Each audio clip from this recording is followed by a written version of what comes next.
This program features live coverage of an African safari and may include animal kills and carcasses. Viewer discretion is advised. Good morning, everyone, or possibly good afternoon or good evening, depending on where you are in the world. It's an extremely misty morning here in Djuma Private Game Reserve. It's lifting though. Luckily we're out late enough that it's starting to lift, but if you look over the sort of horizon, you can see how thick it is, all that moisture in the air. So it gives it that eerie feeling, but I love it. It's extremely exciting. And we won't just be coming to you live today from here, we will also be coming to you live from Pridelands. So we'll have 2 vehicles, 1 bushwalk to show you as many things as possible. So get ready everyone, jump on board. It's time for that live bumble through the bush.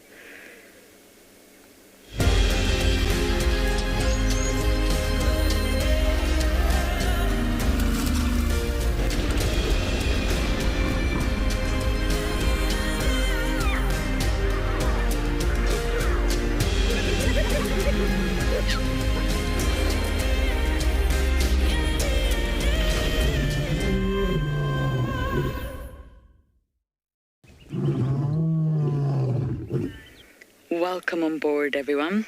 I'm very happy you have all jumped on at least my safari vehicle, one half of the Djuma feeds for this morning. And we are just going to bumble. We're actually en route to the hyena den. So I will start my engine very, very shortly so that we can at least get there. The earlier we're there, well, I don't know if there's a chance of seeing them these days, but we shall try. My name is Lauren. I do have Davi on camera this morning, and I am very excited about today. When it's colder and cooler like this, that it is this morning, it does mean that animals are moving. In summer, we used to wake up at this time and it would be so hot already, stiflingly hot, that we could barely breathe. This is good. This kind of weather, this kind of climate is definitely good for this morning. So I'm just going to make my way to the dens. And as I do that, I have to remind you all that we're live and interactive. The whole point of Wild Earth is for you to talk to us. And how do you do that? Well, you can use the hashtag Wild Earth on Twitter, or you can use @FC, which stands for @Final Control, on the YouTube chat. There's another option now. You can also head over to the Wild Earth website, register, go to the live safari page and submit your questions there. Or if you're under 18, please do talk to us. Do not stay silent. You just send in your questions via email, and that's kidsquestions@wildearth.tv. And it doesn't have to be questions. Comments are very much appreciated too, especially those comments that make you chuckle. We all love a good laugh out here, especially when you're not finding any animals. But just to touch on the hyena den, I'm getting lots of questions about it, and I do understand. I think our safari is a little bit late for the hyena den to be active. The season has changed and the cubs are getting older. I think the dynamics are just shifting slightly, which is why we are not catching it active, but it doesn't mean that it's not active. They're definitely there. We see the cubs, just not sort of there time when the adults are there in order to be able to stay. But you never know. Let's try this morning and see how lucky we get.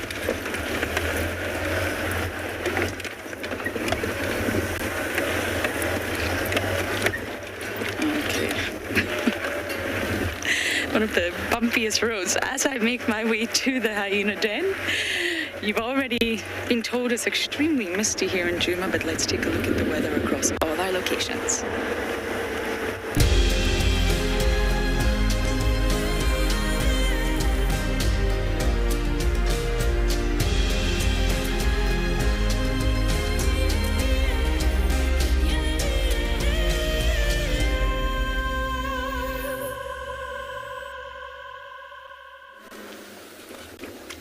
Hello and good morning, everybody. Welcome to indeed a very misty and overcast Djuma. My name is Steve, joined by Morgan on camera.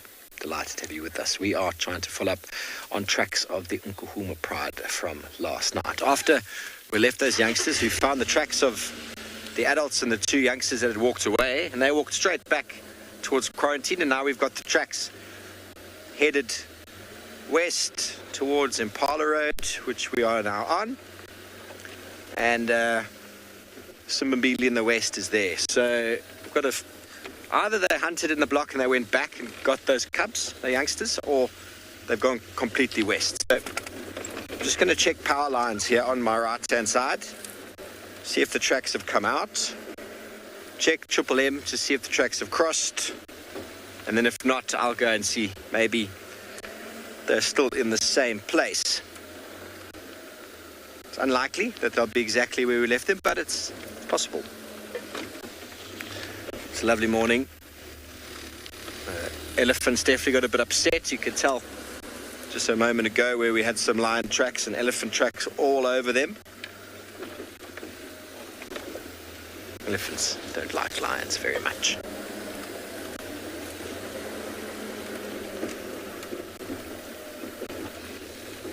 Just nice and slow.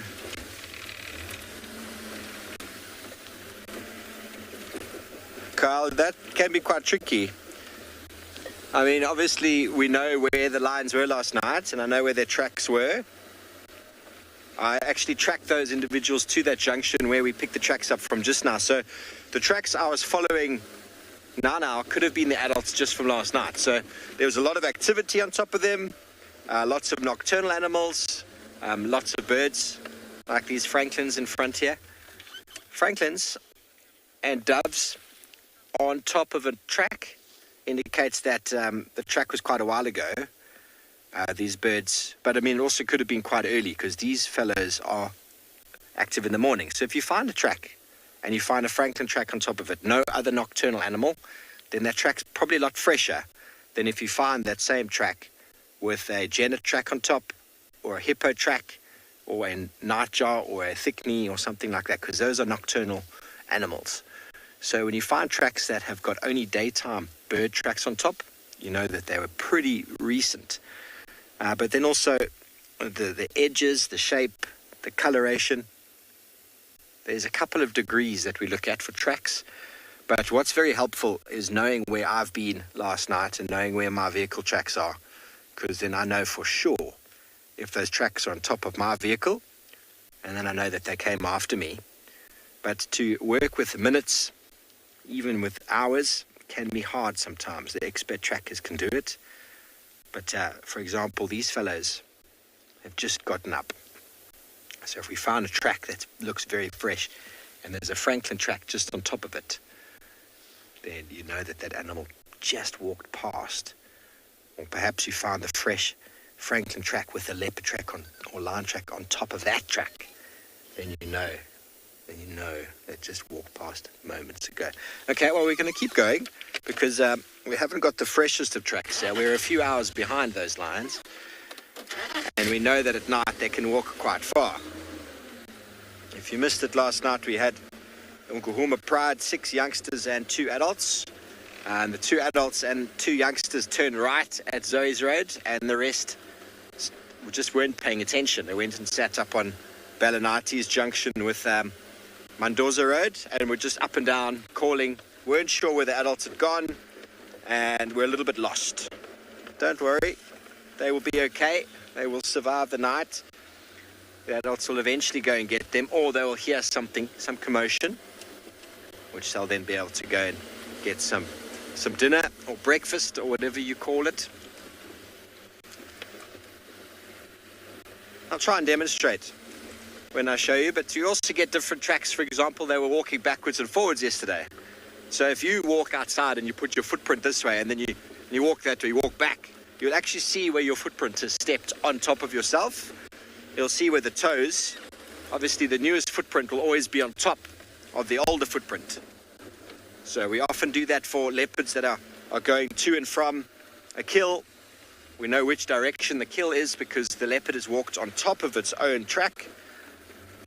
Yesterday we had the lions going up and down in the morning, and we were able to ascertain the direction due to the fact that they would go this way. There were some bird tracks on there, and then they came this way with no bird tracks. So we knew very, very fresh.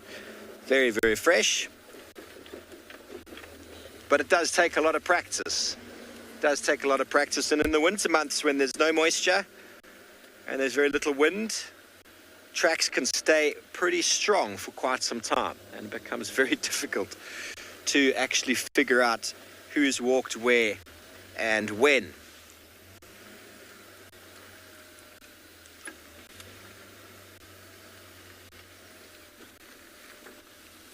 Okay, well, the tracks haven't come out yet. We'll just keep going around. Maybe they'll loop back. Let's send you back over to Lauren, see what she's up to.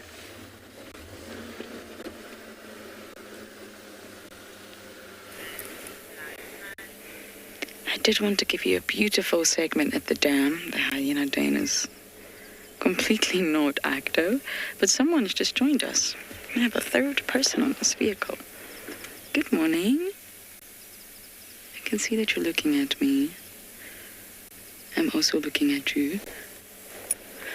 Oh, well, it flew off. I think Darby's a little bit sleepy on the back there. We had a really large praying mantis. The mantises are everywhere right now. I have about 6 in my bathroom. It must be the time for the praying mantises. All sorts of different species. But the flower mantids, they have definitely disappeared. I check every Diarrhea indica, and they are not there anymore. And the temperatures are changing, so of course, the diversity of insects we're going to see around is also changing, and it's lessening, which is deeply sad. But the praying mantises, for some reason, are just everywhere.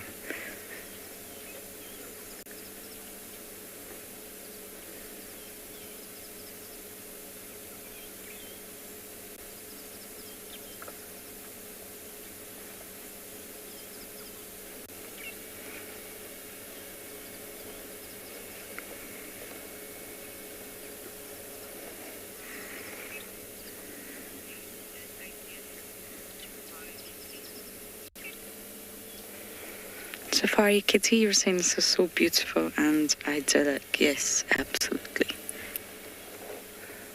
Treehouse Dam with a misty background. It's perfectly still.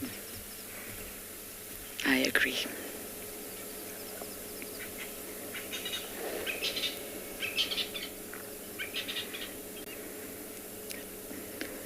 Since the hyena den's not active, we're going to bumble around and see what else we can find.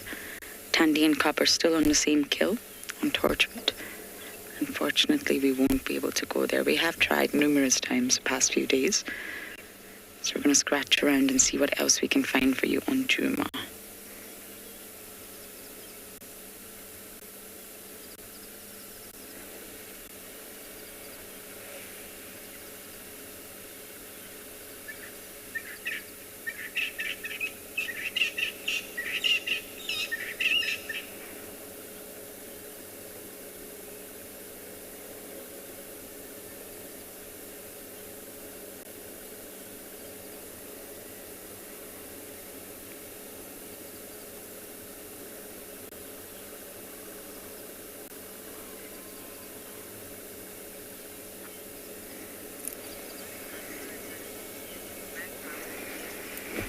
So unfortunately, we have got another vehicle that wants to come over the dam wall, which means we're going to have to move in order to let them across.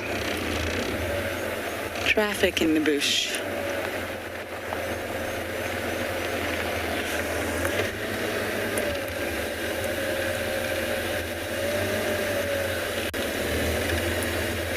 Okay, I'm just going to pull off to the side here and let them cross. Kimberly, you're asking what bird? I think it was a francolin. I actually can't even think what bird which is called there, but there definitely was a francolin. Alarming, it's something.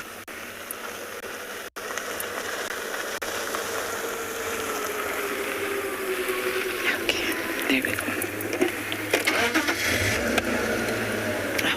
I think it was that bird.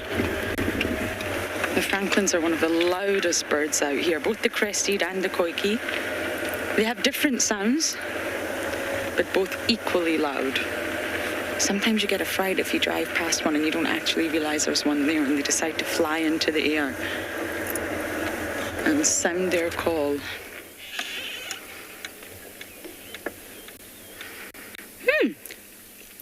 is this body, Darby?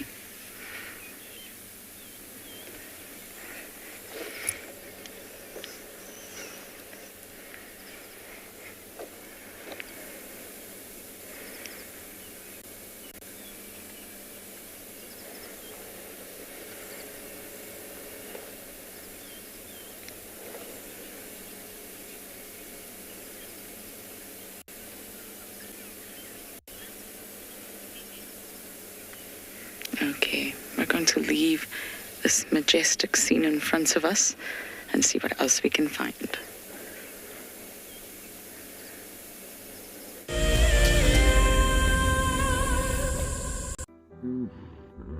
Nestled on the banks of one of the largest lakes in the Sabi Sands lies an award-winning game lodge called Tswalu. Many of you will have been on safari here virtually with Wild Earth, but now we are offering you the chance to see it for yourself in person. Sign up to be a Wild Earth explorer before the end of April, and you and a friend could win 3 nights to this luxury lodge. In addition to the unforgettable safaris, you can unwind on the deck, relax in the pool, and even savor the various bush dining experiences. Tswalu's holistic approach to hospitality, with specific emphasis on conservation, will leave you with the very best memories of the African wild. Wild Earth Explorers, it's in your nature. Graham, I'm just going to see, there's a very good place I want to see if we can get good signal from there. That's what I'd like to. Welcome to dawn in the African bush. How cool is this? Can you believe it? Those cubs are now only 10 feet from us. Unbelievable. Elephants chasing wild dogs chasing elephants. Pandemonium! Watching how Wild Earth has grown since 2007 has been truly remarkable. On the 27th of April this year, Wild Earth will be turning 14, and we would love to hear from you. Please send us your own special birthday message, which we can share with the rest of the Wild Earth family. Maybe you can tell us why you started watching Wild Earth, what Wild Earth means to you, or you could just send us a very happy birthday. Don't forget, when you want to film yourself, to hold your phone sideways to get the best angle. When you are ready, you can email your videos through to birthday@wildearth.tv. Hi, my name is Tristan Dix, and I am a guide here at Djuma Private Game Reserve for Wild Earth. We love connecting you to the African bush, and we always look forward to all of your questions. If you want to ask a question on Wild Earth, you'll need to register on the website. Once registered, go to our live safari page and submit a question below the live feed. Catch up with me on Wild Earth.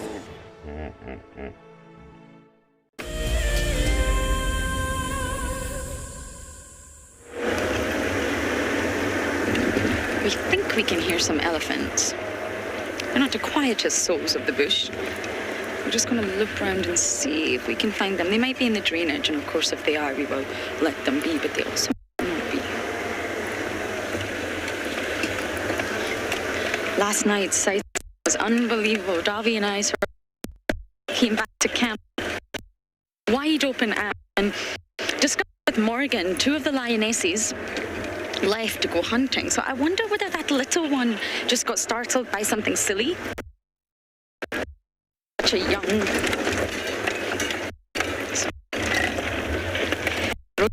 are a big challenge these days. So yeah, the one got startled by something real, or whether the little one got startled by just something being a young calf, whether it was just a noise and it got spooked and it reacted, and that's what caused that huge chain of events. It was fascinating, exhilarating, but definitely increased my heart rate. Receiving the rest of the telematic right on the magnetic boundary.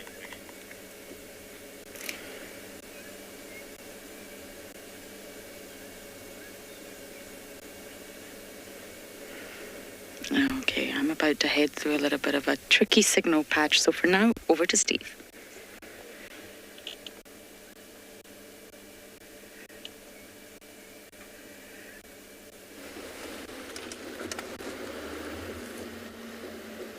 come back. Okay, those tracks have come in. Those lion tracks have gone the other way. That's a good thing. They do go up and down sometimes. Not very clear for you to see though, the sand here, to be honest, so I'm not going to show you. The southwestern boundary, but the track I've got there is coming this way. The reason I'm coming to check here is I just saw a vehicle drive past and they slowed down. They probably saw some tracks, but coming in they would have been like, we can't follow, so we'll just carry on. These wide cut lines are always a really nice place to check tracks. So maybe more members of the Nkuhuma Pride came in last night. Or it's possible they were hunting, they went in or out.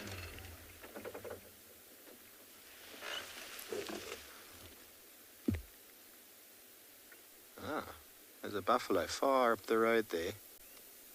That could be one of the reasons the lines are up and down. We might go follow up on that. I'm just going to quickly check tracks here. Very nice broad area. Here we go.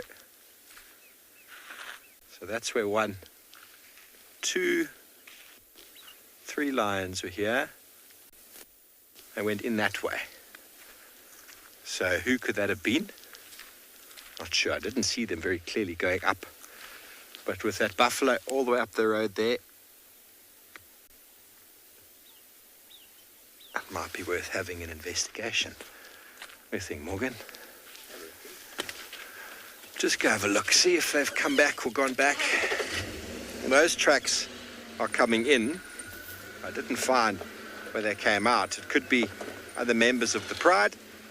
Could be members we saw last night. We haven't checked further down south. We left the youngsters not far up the road here. Okay, well, while we figure out these tracks, let's send you back over to, or should I say, let's send you over to Pridens. Who'd like to say good morning?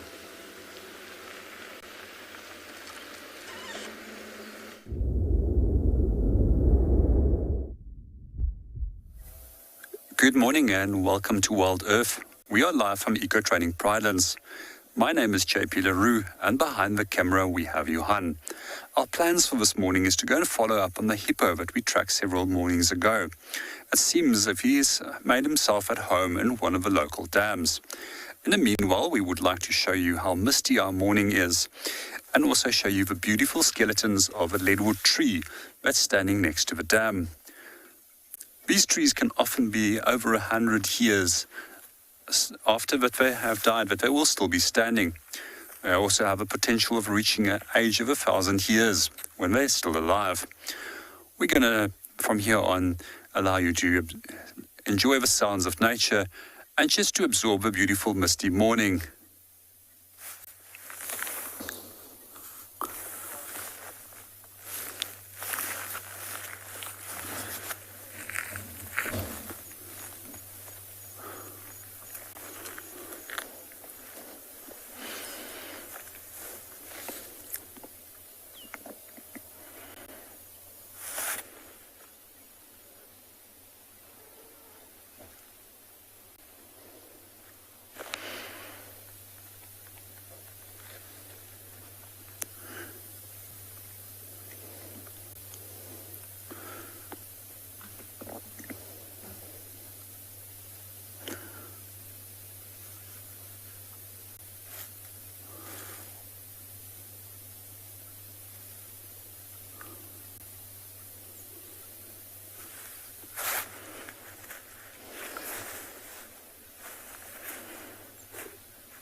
Good morning, Shiraz. Yes, it's definitely very thick and it makes it a really beautiful morning.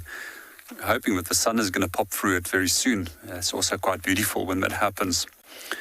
However, we are also going to try and walk in areas this morning which provides us with more safety in terms of visibility, as a mist also makes it very hard for us to see where we're going. And it seems as if it's slightly becoming a little bit thicker as the morning is progressing. But let's see what we can go and find.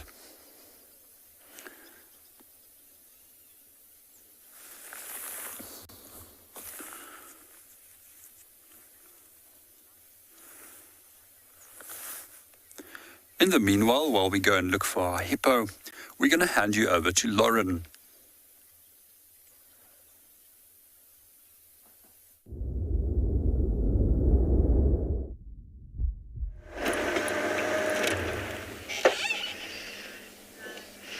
Look who we have bumped into.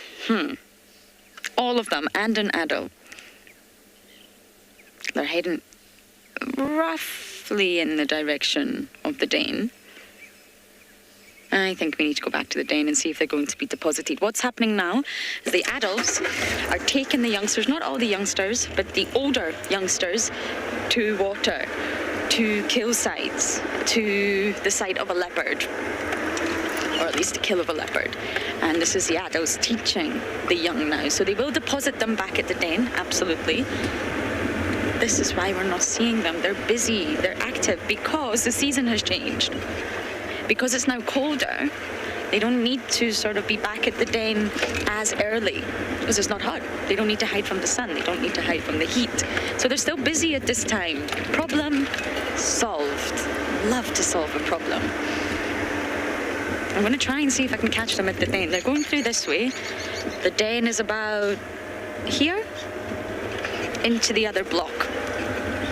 I'd love to see them get dropped off. There was an adult. I couldn't identify who it was. It's either ribbon or hard. So they're following the adults now, which is very exciting. The clan is getting older. It's almost like they're being dropped off at daycare. Daycare being the Dane. Because the cubs all of a sudden can get to a certain age and just figure out what to do out here.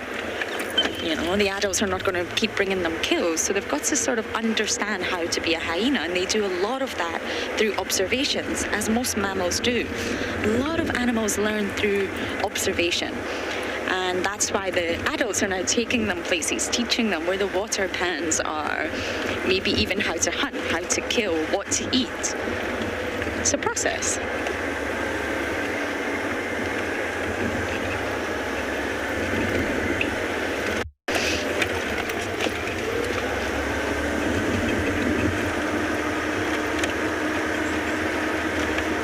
Okay, I will try and get there as fast as I can, but I risk losing my cameraman if I go too fast.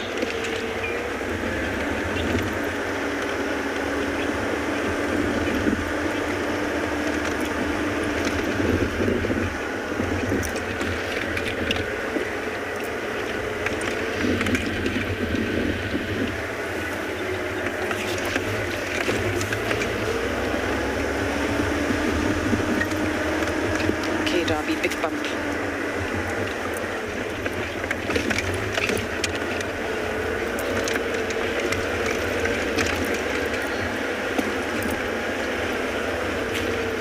So the dens are actually just in there.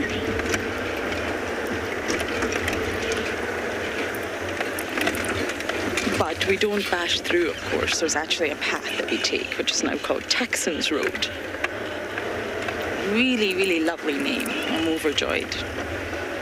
Texan taught me a lot out here.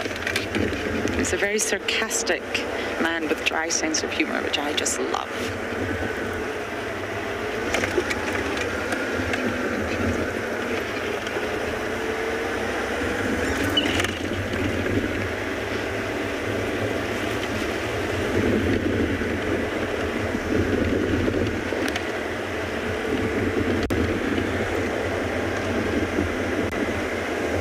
I really hope they are headed to the den, everyone. If they're not, I might cry.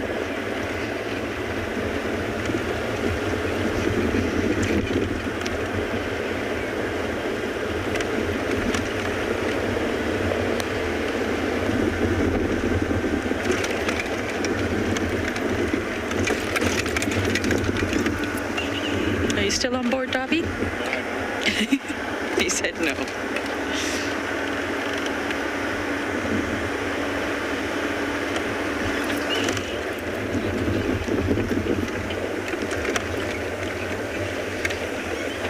Okay, this is a very tricky part of the road. Bear with me, everyone.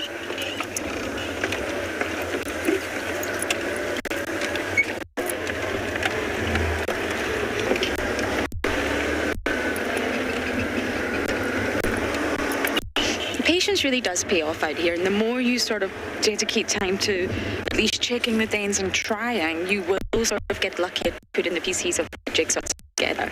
I remember we got really lucky with the time that we watched the clan move dens. We saw that whole process. It was really, really exciting, and I've never seen that before, and just now we've watched an adult bring all the cups. We were watching them. They're all following the leader, which is very, very sweet. They're obviously bringing them back here after a night of, I don't even want to know what the hyenas got up to last night.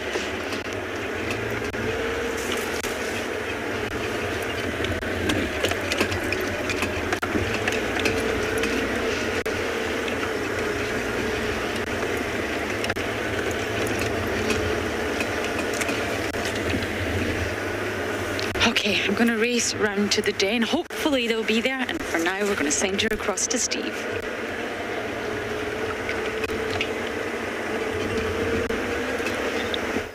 Our next station from the east. Welcome back, everybody. Well, we found very fresh tracks of two lionesses. Oh, this one's got all sorts of stuff going on with his trunk. Hello, you naughty little nonsense. We found the tracks of the lionesses, and they've walked straight past where the youngsters were left last night. The youngsters have been found, the four of them, on the junction Triple M Gary Man. And now this elephant has just been messing with our fresh tracks. Oh, hello. Oh, shame. He's got all sorts of blisters and bumps on his trunk and mouth. Shame. Little grumpy sod. But the tracks that are before us, everybody, are very fresh. They've walked on top of the dew. You can actually, I wanted to show you a moment ago, but to do so right now is not easy because we've got elephants all over the place. But the tracks are on top of our, we were right here last night. The young lions were here as well. They walked over those tracks, over our vehicle tracks, and the freshness and the coloration of the tracks is beautiful. And that's probably why this little elephant is behaving like that, because those lions walked past not so long ago. But he's very cool. I want to carry on with these tracks because I almost feel like these lions are still going to be moving. And, well, lions on the move is very exciting. Lions on the move. Adrian, you love how curious his trunk is. Yeah, very curious trunk. Very trunk is, yeah. Curious trunk. Very, very curious trunk. Now, he's walked all over these tracks. Cheeky boy. Now, he walked right up to the front of us and was throwing his trunk around. Okay, so now we can show you, now, a little bit further behind us, we show you the colour of the tracks over here. Now, this is my vehicle underneath here. Mine and possibly the other vehicle is with us last night. Over here is a Janet. And then over here is a lion. You can see the coloration of where it's actually stood on the dew, which was not long ago. It's actually disturbed the dew. Very, very fresh. And there's 1, 2, at least 3. There should be 4. It's hard to see if there's a 4th one in here. It might be walking very closely here. So 2 adult lionesses and 2 youngsters that left, or should I say, walked right when the rest of the pride. The youngsters just carried on walking up the road, yeah. Shame thing. Very fresh. Coming to my favorite junction of lion tracks. A elephant So we know the elephants have just walked here a few minutes ago because, well, we've just seen them. So if you didn't find the elephants, you can gauge a little bit more time. Okay, so now they're going to probably go right. Yeah.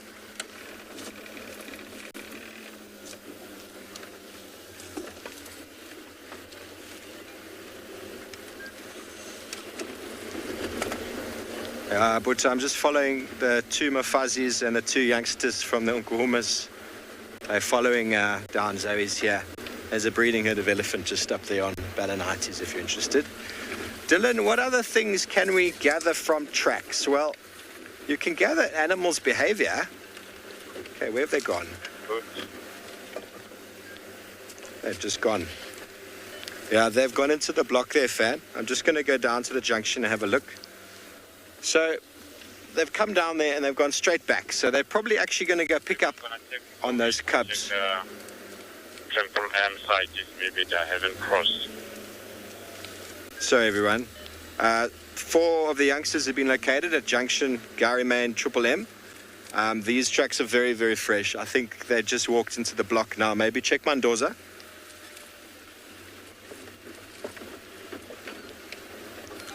Okay. Yeah, I left the 4 youngsters on Mendoza, and I think they just walked straight down to Gary Main Triple M. So I'm just going to go down this way. Maybe they'll pop out, but that's very fresh. Okay, when the radio doesn't always work for you.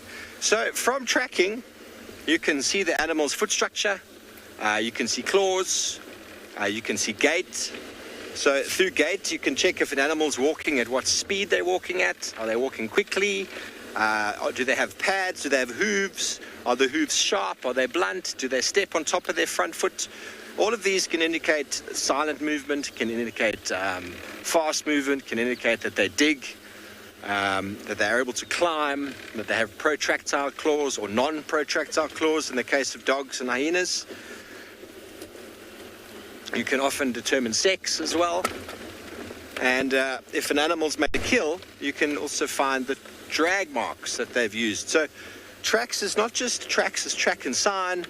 So anything that animals left behind, dung, spoor, scratching, rubbing, kills, digging, any of these are regarded as sign that can help you to identify and interpret what's going on the ground. So you don't always see the animal, but through tracking you can interpret an enormous amount of the story. And they believe that tracking has developed the scientific mind. It enabled human beings to step out of the box of being themselves and to go, ooh, I'm going to become a kudu. And then you have to start becoming something else. And that enabled problem solving, enabled the ability to think outside of the box, to figure out and to think like another animal. Like you've got to actually become a kudu. What is the kudu going to do?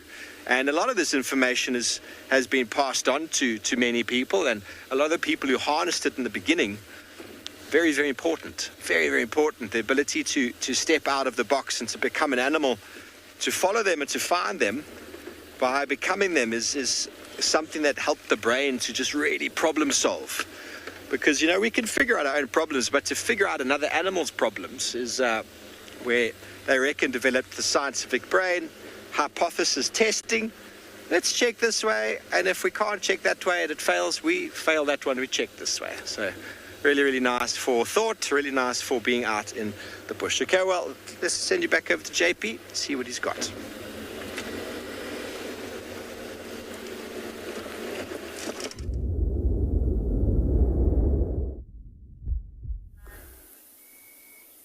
Good morning and welcome back to Pridelands. It's absolutely magical out here this morning with a mist, and we've just located an eye hippo, which is even more amazing. 2 mornings ago, we spent quite a lot of time tracking him and trying to determine where he has gone. We eventually tracked him all the way to Ndlovu Dam. However, on our first visit, we didn't manage to find him. So this morning, we are very fortunate to eventually find our hippo that's just set up residency within this dam. It seems as if you might want to come a little bit closer. Hippos are quite often very curious about what we get up to. So they will come and display a little bit of a predator inspection. We also hope that he's going to stay up and looking at us for the moment, because they can disappear for up to 6 minutes underneath water at a time. For those of you that don't know hippos very well, their daytime is spent inside water and their night is spent out of water when they go out and feed. Sometimes they can do up to 20-kilometer round-trip journeys between the water body where they rest and feed. What we also find is that bulls will protect large areas and then female from other bulls, and it will also protect females in the territories that they set up. As we saw the other day, this is definitely a bull because of how the dung has been sprayed. So hopefully he'll soon have some lady friends that join him.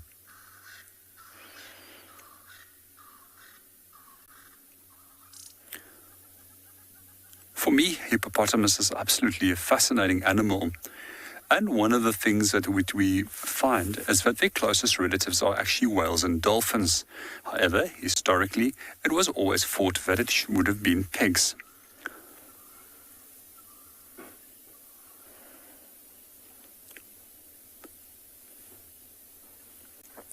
When we do see hippopotamus, and they are floating quite close by to the surface like that, it means that they actually have their feet on a firm substrate, as that they can't actually swim. Just to answer Pauline's question and relating to that, a comment which we just made is that hippos can't swim at all. We normally find that they're in shallow water bodies and they actually have to push themselves off the ground to propel themselves forward. We also quite often noticed in times that there's serious flooding that they actually may go out of the main river systems when the current becomes too strong, and they will then go into the side channels of smaller rivers. One of the most fascinating things that I've actually ever seen was down in a little town called St. Lucia, where I've actually saw a hippopotamus in the ocean once before. So they can go into shallow water. And what we also find is that quite often when we are looking at hippos, that we often misjudge ourselves about the depth of the water, as that they can submerge themselves in fairly shallow pans. And we should never approach them too close if we don't have a safe angle where we can approach them where high ground is in our favor, as hippos can rush out of water at quite a speed.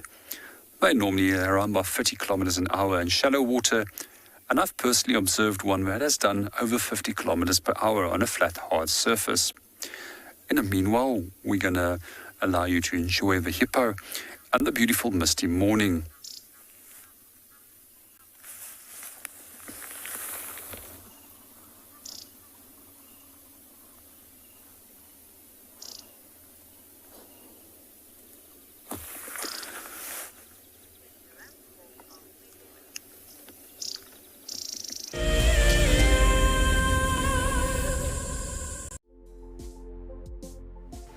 On the 27th of April, Wild Earth will be turning 14 years old, and we wouldn't be here if it wasn't for all of you.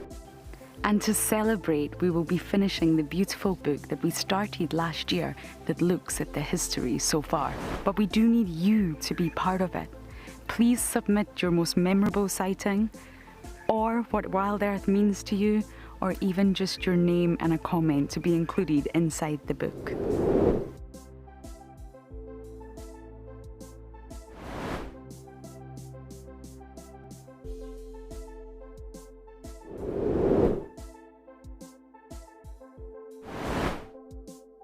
Head over to the website to add your name and reserve your copy. And a big thank you to all of you who have contributed to the book so far.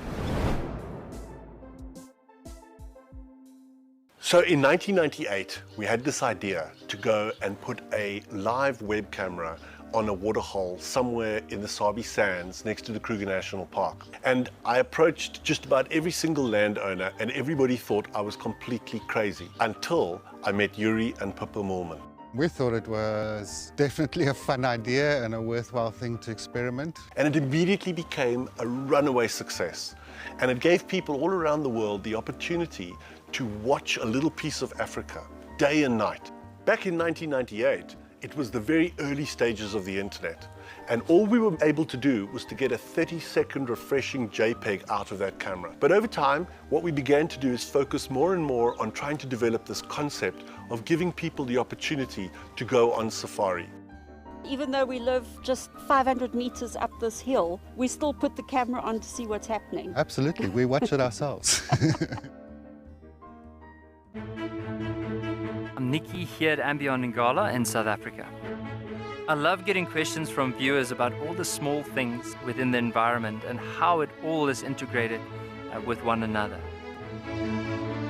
If you want to ask me any questions, please simply register with the Wild Earth website, head across to the Live Safari page and then post your questions there. I'm looking forward to chatting to you on my next Wild Earth drive.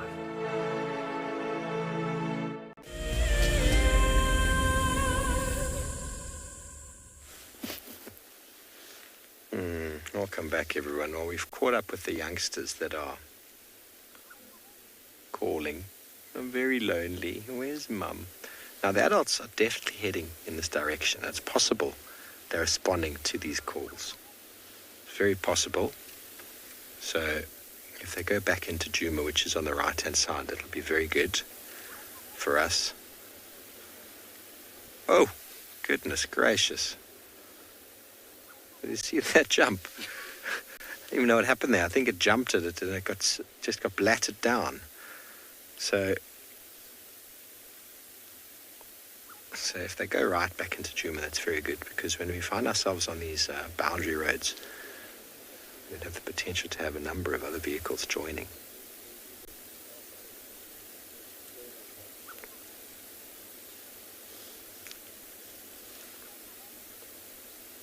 Would someone else check the other road that we wanted to check? They didn't see. Let's move up just an inch or two. And if they go into Djuma, that's a very good sign.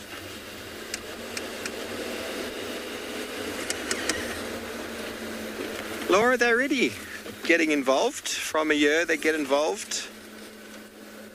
The young boys are already nearly 2. But, that's just not as useful in the hunt. They're quite clumsy, they make a bit of noise, they're not as patient, so they spend a lot of time at the back sitting, watching, learning.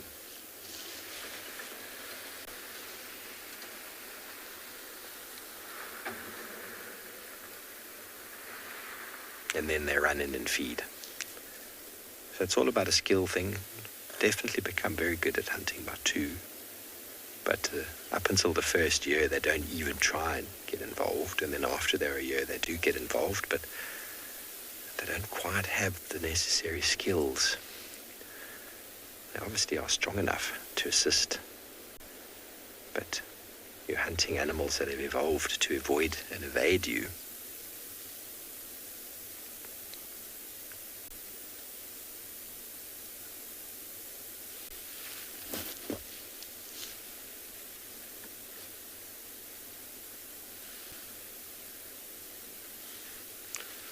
Fabian, for the most part, they'll go and hunt when they're hungry, but if something just materializes in front of them, they'll catch it.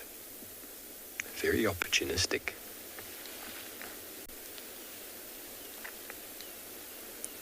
They wake up and are alert immediately to something that is potential prey. That whole thought or idea of never run, it's very important, because anything that runs from these animals, they just have to catch it. They can't help themselves. They're wired that way. All cats.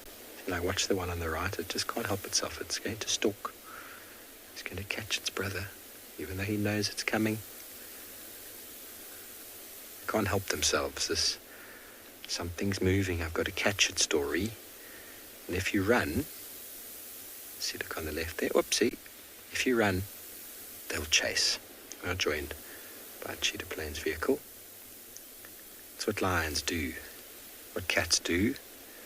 Domestic cats as well. You play with a domestic cat with a little piece of string or a laser with your hand, and they don't have to be hungry, but they have to catch it. They just can't help themselves. And they'll probably eat it afterwards. But it's not the first reason for doing so.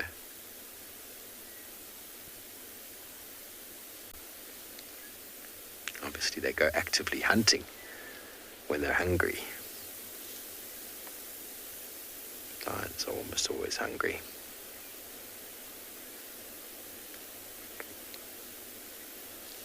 Okay, well, we're going to stay here with these cool youngsters. Hopefully the rest of the pride joins up. That'll be magical to see.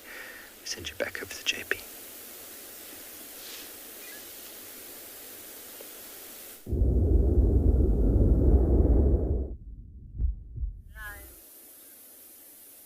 Good morning and welcome back to Pridelands. We're still enjoying our hippo sighting, and we had an Ndlovu Dam. It's still very misty and we haven't walked off. In the meanwhile, there's a few interesting things that I would like to tell you about hippopotamus. If we take a look, we'll actually notice that the ears and the nose and the eyes are all at one plane, a characteristic trait that they share with crocodiles. This enables them to submerge the majority of their body and still make use of these senses. We also find that when we actually have misty mornings like this and overcast days, and especially towards the winter, that hippos will often be walking around during the daytime. However, we normally find them walking around at night. It seems as if he's showing a little bit of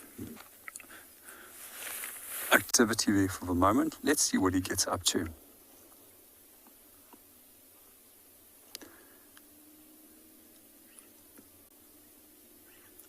His eyes are wide open and focused on us at the moment.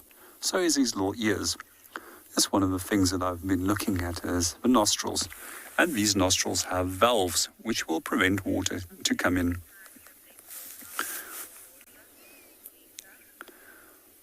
Good morning, Lisa, and welcome to the show. With regards to your question, would cold weather affect them? It's normally they prefer to be night active. However, on cooler days, they will go out, especially in the winter months. I've seen hippo out on land, and then on overcast and misty mornings like this, those are the times that I've actually found hippos well away from water still feeding. It just depends about the quality of the food that's available, because as winter sets on, the quality of the grass which they feed on starts becoming less and less. And then from there on, they have to actually spend more time feeding to gain the necessary energy out of that low-quality grasses which they were feeding on. One of the things that I do find quite interesting as well with hippo is that they will quite often create lawn-like pastures where they feed. And grasses like to be fed on and they like to be stimulated. That actually enables the growth. And then every now and then they will return to those areas. However, they often do go into sugarcane fields as well and indulge in a little sweet treat.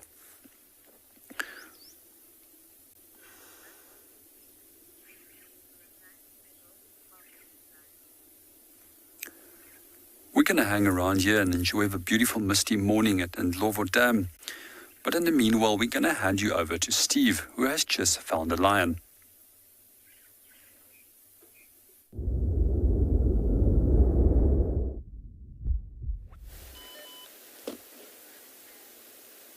Welcome back to King of the Castle.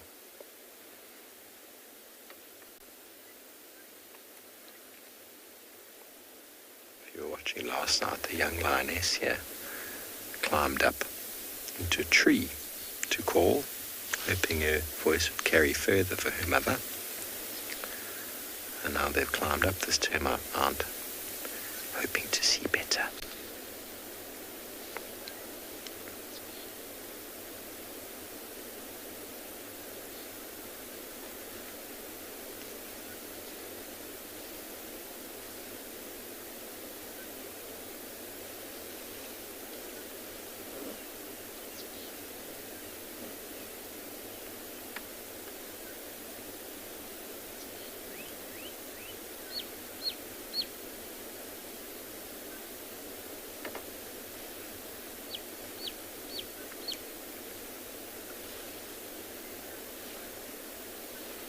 So 50 it is indeed. I mean, Morgan was just asking if these are the same ones he saw last year that were covered in mange. Yes, it is. If you remember them, they were looking very bad. one stage the fur was looking very, very mangy. But they've recovered. Can't believe the size. This boy, he has not even 2.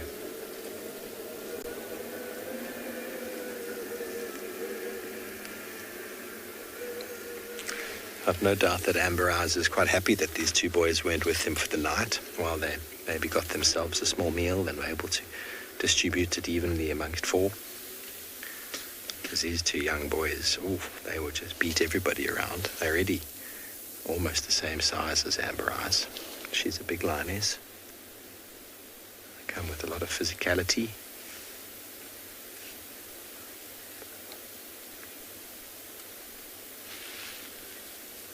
Just the young boys. There we go. Move the grass out the way. That's better. We often ask that. Sometimes it's a branch right in the way or grass right in the way. We often ask, I wish we could just move that piece. This fellow's gone and done it for us.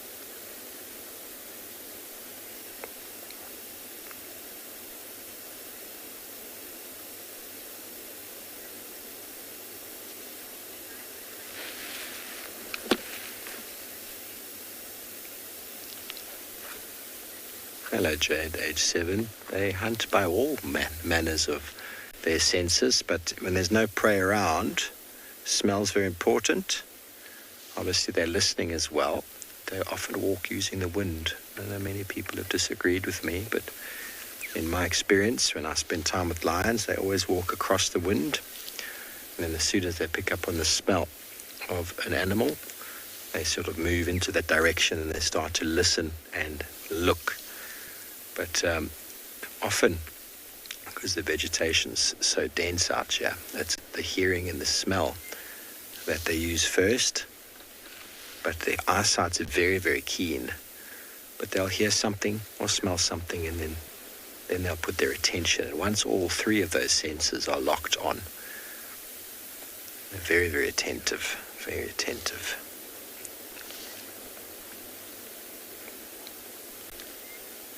All 3 senses are very good. We're going to reposition because it's really made it quite a difficult shot for us here. So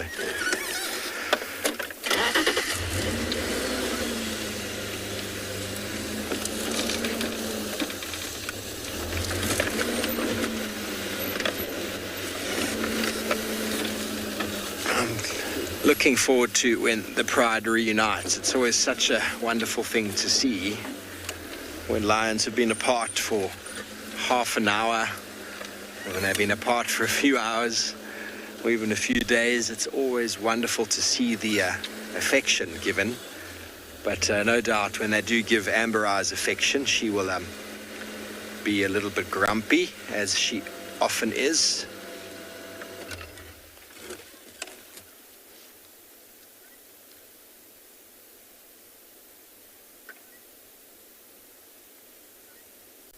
Okay, well, I'm going to have to move as there is a pedestrian car coming through.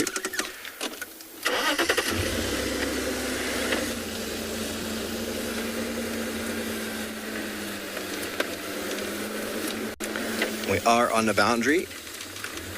These things do happen.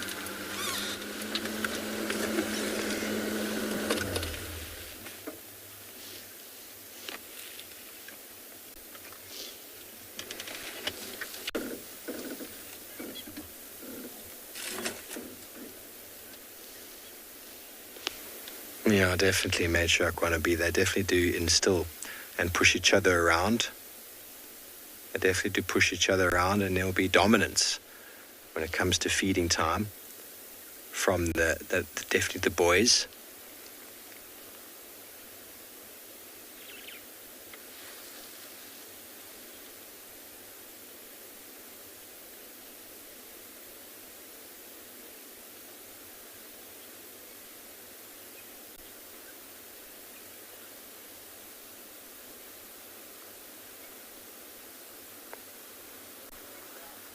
Okay, well, we're going to send you over to JP, who's still enjoying a misty watering hole.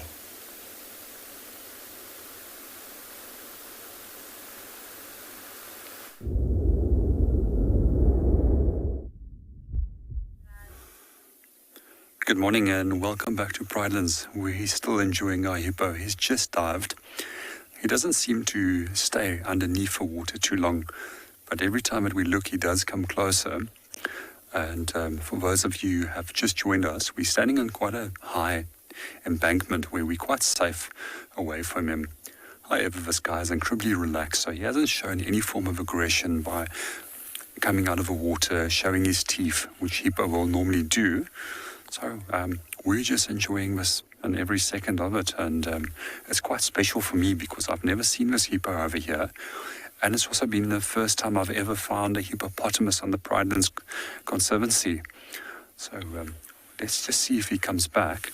But in the meanwhile, I do want to share a fascinating story with you, and this is a story that has been capturing my imagination since I've been a young child, and it was a little bit of research that I had to do for an oral when I was probably 10 or 12 years of age, and it was about a hippopotamus by the name of Huberta. Originally, when they named the hippo, they actually thought it was a male, and he was originally named Hubert. However, if we do look at males, they're slightly bigger skulled, broader skulled, larger teeth, and much larger in weight compared to the females.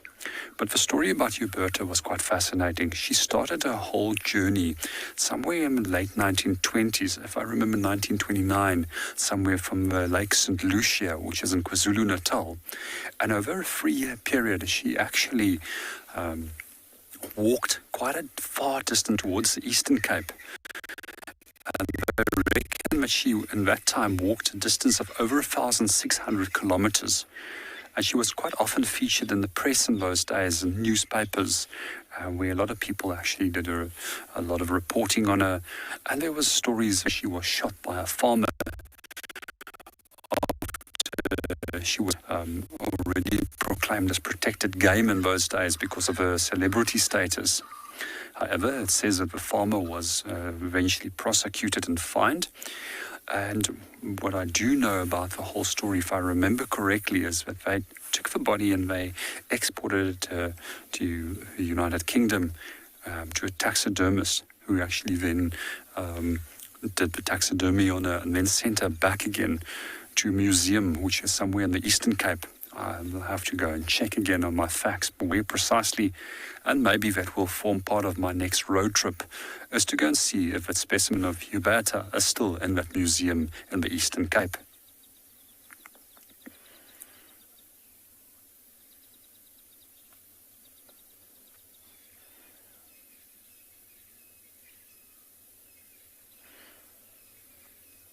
Our hippo's just gone underneath again. Quite often when we do watch hippos and we want to know if they're coming closer or moving away from us from water, as we often see a thin little string of bubble-like pools, like bubbles, which they form as if they're moving. But at the moment, this guy is just pushing himself up and down from the surface to come and take a little breather. The fascinating thing about hippos as well is that they can actually do that while they're sleeping as well. So it's not something that they have to think about. Our hippo's just dived again, and we're going to, in the meanwhile, hand you over to Lauren and see what she has on that side.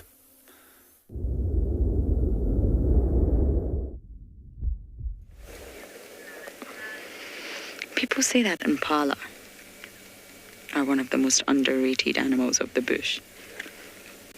I think it's a tree squirrel. They are absolutely fantastic little mammals.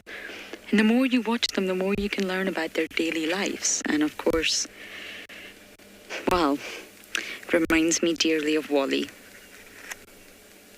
I think about Wally every single day and I miss him dearly. But they're strictly diurnal animals, which means they will only appear.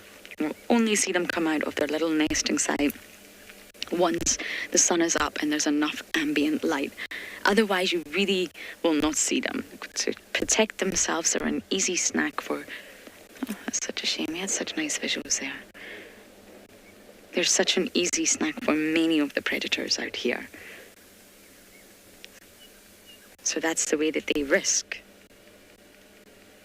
They sort of save themselves, from being eaten is to be strictly diurnal. The minute the sun gets to that lower point in the evening, you will not see a tree squirrel.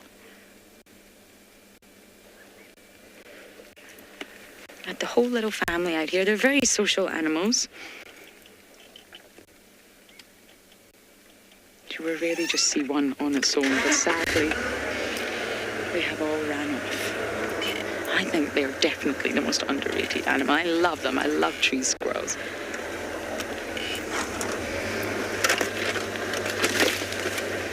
There we go. Elephants have definitely done some in there.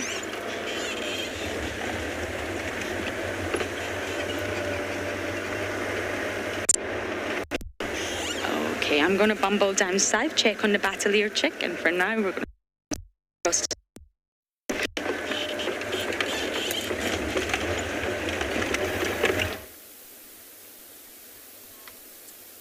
Welcome back, everybody. Well, we heard alarm calls, and I looked up and I saw an African hawk eagle descending rapidly onto the ground. They were Franklin alarm calls. Now, before we found these lines, there were two African hawk eagles just north of where we are.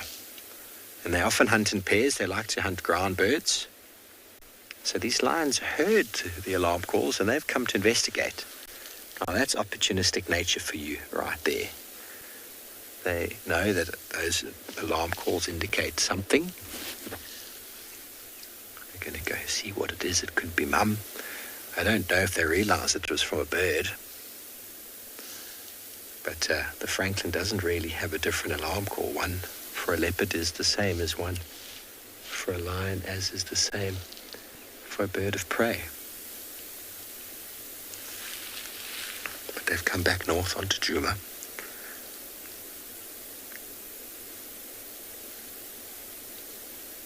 You can see how beautifully they're blending in with their environment.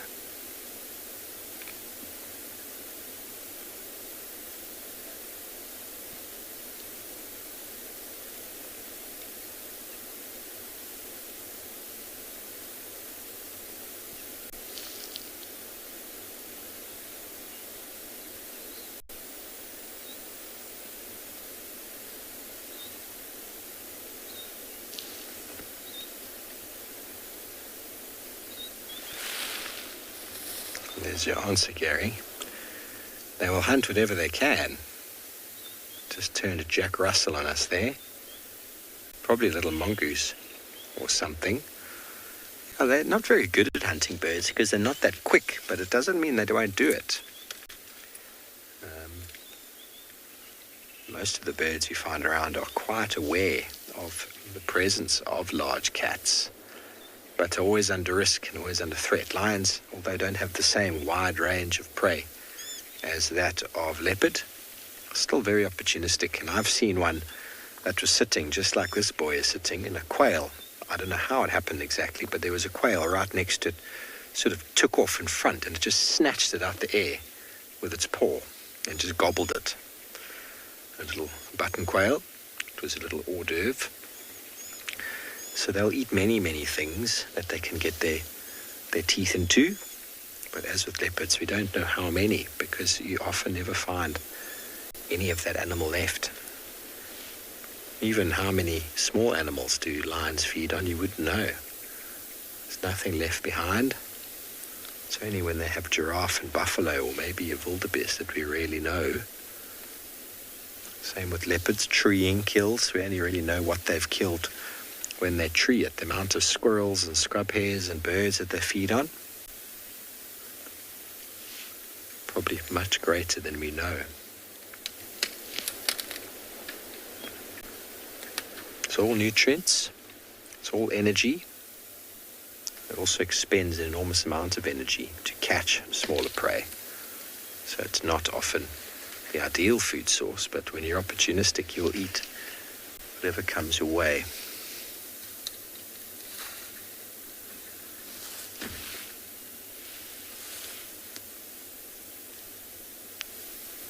Look how well they blend in.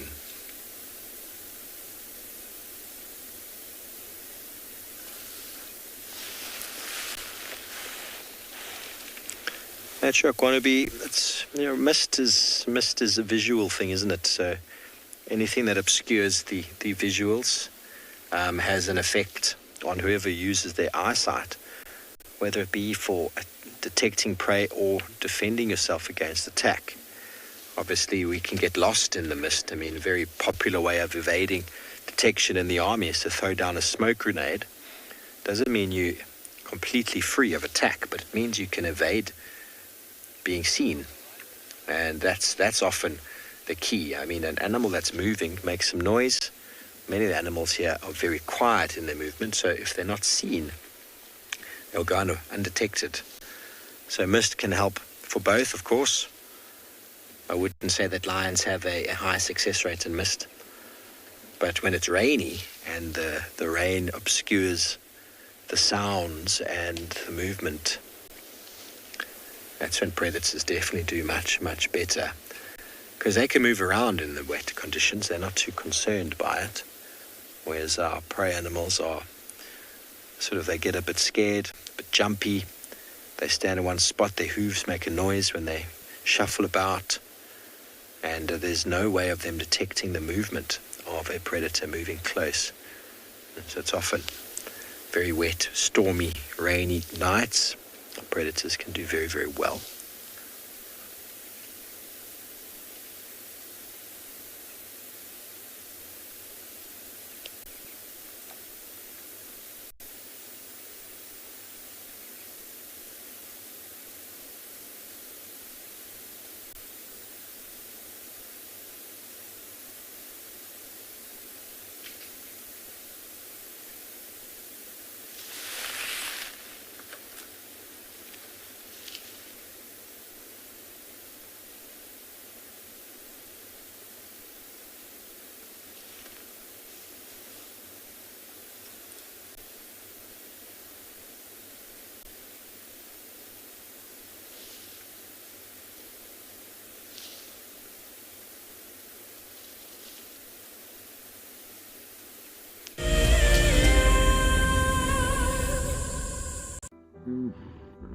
Nestled on the banks of one of the largest lakes in the Sabi Sands lies an award-winning game lodge called Tswalu.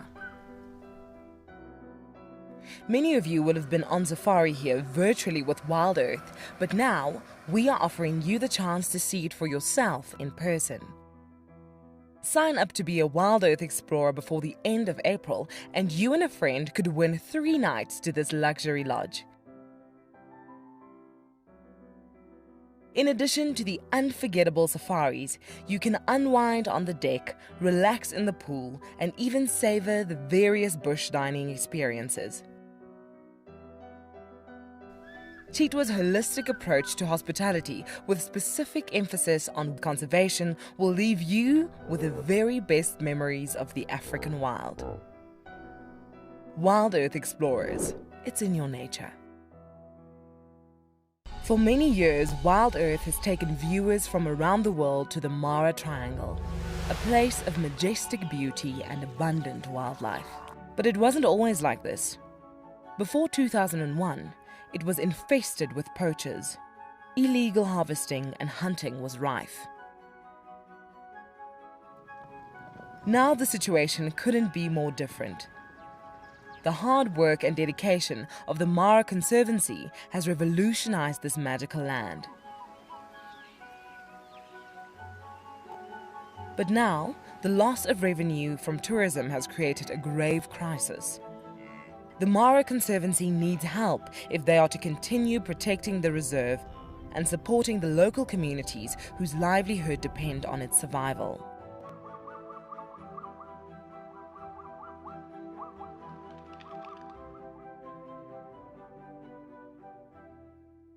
My name is Ross and I'm a field guide at and beyond Pinda Private Game Reserve. I love getting questions from guests on Wild Earth because I love sharing and learning information about nature with new people, and it also makes me feel like you're all joining me in real life. If you want to ask a question on Wild Earth, then you need to register on our website. Once registered, go to our live safari page and submit your question below our live feed.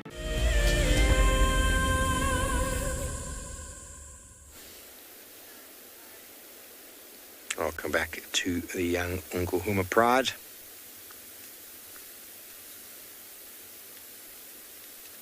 Don't worry, everybody. They will reunite with the rest of the Pride, and it's going to be wonderful when they do.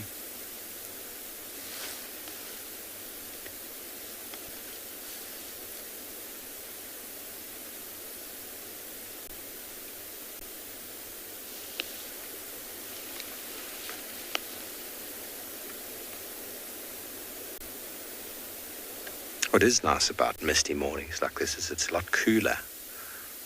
So you talk about energy. These animals will potentially be more active. Monkey age, cubs are the first year. Then subadults are between a year and 2.5 to 3. Females can start breeding at 3.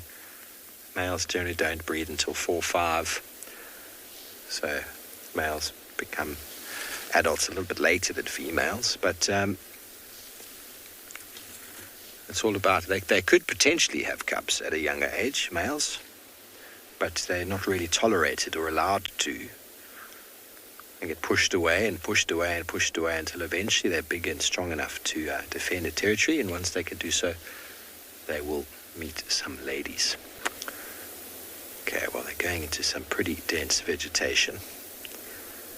I'm going to have to go around.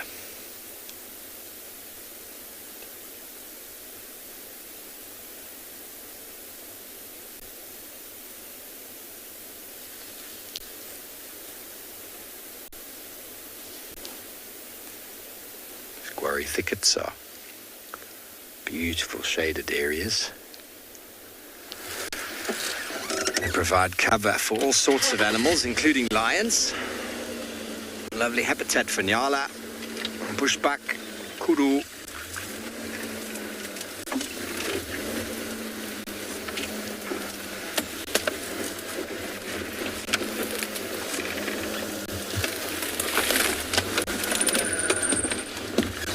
Little Tambuti grove over here that Shadulu spent a bit of time with her cub. There's a lovely little drainage system with Kara, actually. When Kara was just a little one. Okay, well, while we try and get around the other side, let's send you over to JP. He's got something cool.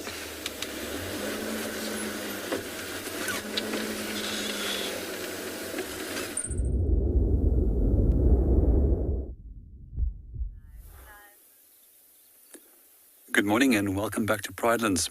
There's something fascinating that we're seeing this morning is hundreds and hundreds of these tropical tent spider webs.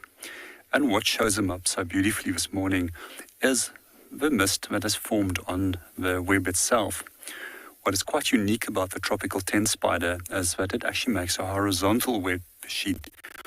And what you'll also notice is a large amount of knockdown strands into which its prey will fly and then fall down onto the flat section, hence the name tropical tent, as it appears like a tent in shape, unlike that of the normal spider webs, which is normally vertically positioned.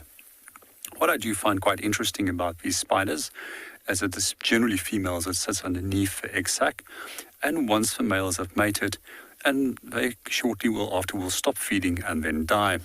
And the female will then say egg sac. What we also find with spiders is when it comes to reproduction, that the male will put the sperm on a palp and then into the female's reproductive organ, which is like a lock and key mechanism, which prevents other species of spiders by accidentally mating with another female. One of our other strategies that we do with these spiders is that if we confront them or harass them, they'll normally drop straight down to the ground. And from the normal lighter color, they'll actually obtain a much darker color, which allows them to blend into the ground. However, this one is quite at peace and is sitting and posing very nicely for us.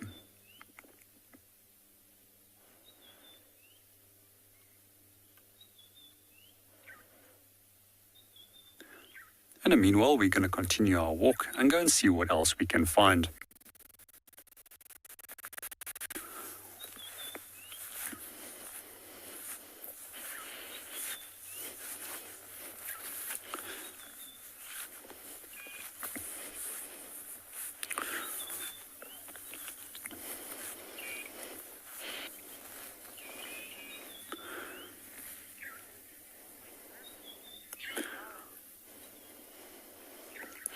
As we're continuing our walk through the bush, we're going to hand you over to Lauren in the meanwhile.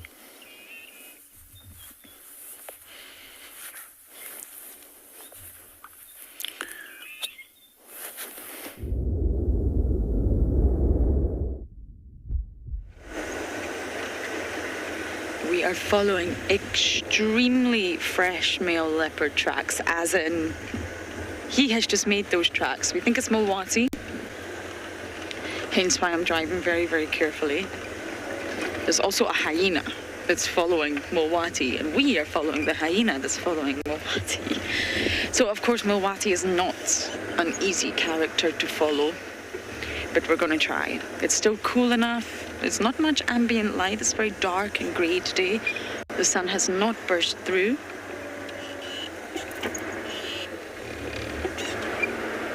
We wanted to show you the track and how fresh they are, but time is of the essence. If you're following an animal that's just moved, it's best to keep following. So I'm just going to have to stop and see. Davi, can you see them on this side? Not at the moment, no. I'm on the rather short side of life.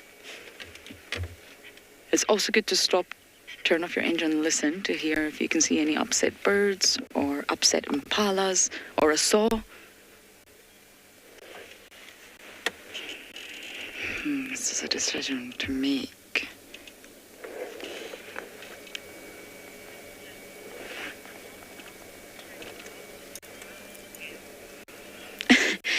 Dale, how long is a piece of string?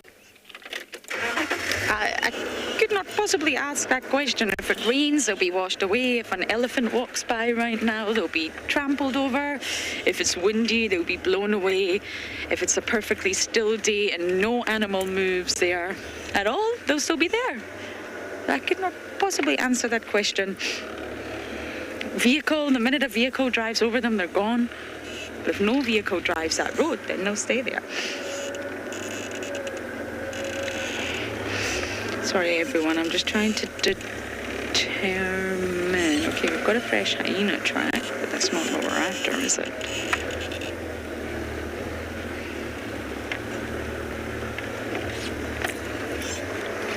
Terrain makes it difficult as well. The softer sand is easier to see the tracks. The harder sand is not so easy to see the tracks. Okay, we're going to make a guess here and go down Mamba Road, I think.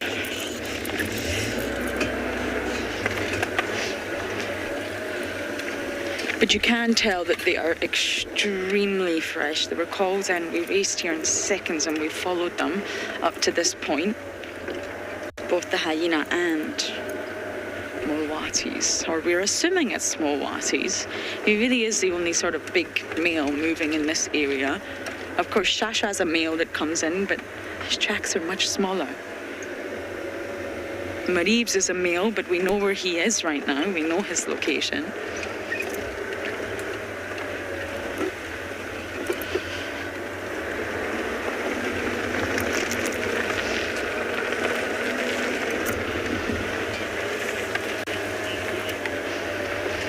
Keenan, a hyena, is hoping for a free meal.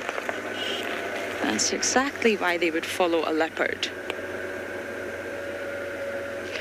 So although it's not guaranteed, you could get lucky and get a free meal. How fantastic would that be? Everybody loves a free meal, even us. They follow the leopards all the time, and it's through scent they can smell them, and I'm still convinced that the hyenas can recognize leopards individually, but of course I can't prove that. But I'm convinced a hyena will smell, yeah, this is Tandy. This is this older leopardess who always makes a kill. We're going to follow her. And sometimes it will result in success. If a hyena followed Tandy yesterday, they would come across an impala ram on the ground. Easy meal. Hyenas are just incredibly opportunistic. They do hunt, absolutely. But they also scavenge, and following leopards is a really good way to do that. Okay, the tracks have cut off, so we're just going to do a loop.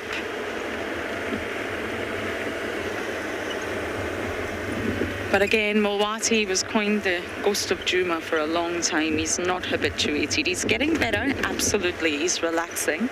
Steve got very lucky with him returning to that warthog carcass, but he's still not habituated.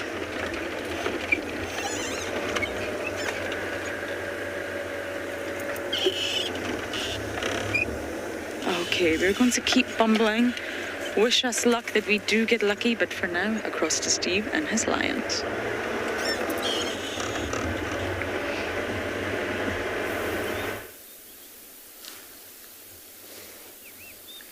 Well, welcome back, everyone. Our 4 youngsters are heading back in the direction that they came from. And the tracks of the 2 lioness adults with the 2 young lionesses were heading in this sort of general direction. So the road that we're on now, that they seem to be walking parallel with again, this goes all the way back up to where we left these youngsters last night, and the tracks of the adults were headed in sort of that general direction. So the way that they're moving now, one in front specifically, it's as if she's seen something, hearing something. I'm almost expecting the other members just emerge out of the vegetation, and then we'll see lots of excitement, greeting, and long lost attention given. So it's interesting. We talk about who does what in the prides, and the entire time last night and this morning, it's been this young lioness at the front and the 3 boys just always just keeping up. Just keeping up. It's almost as if that mentality is being brought up. They're being brought up with that mentality of, I've seen what Dad used to do. They just wait. Let the ladies go forward and then catch up just in time. Okay, let's just go catch up with the one in front. Maybe we'll get a walk by as well, because she's the one who's doing all the work. These 3 boys just sitting right here, waiting. You go find them, sis. You go find them. We'll come join you when you do.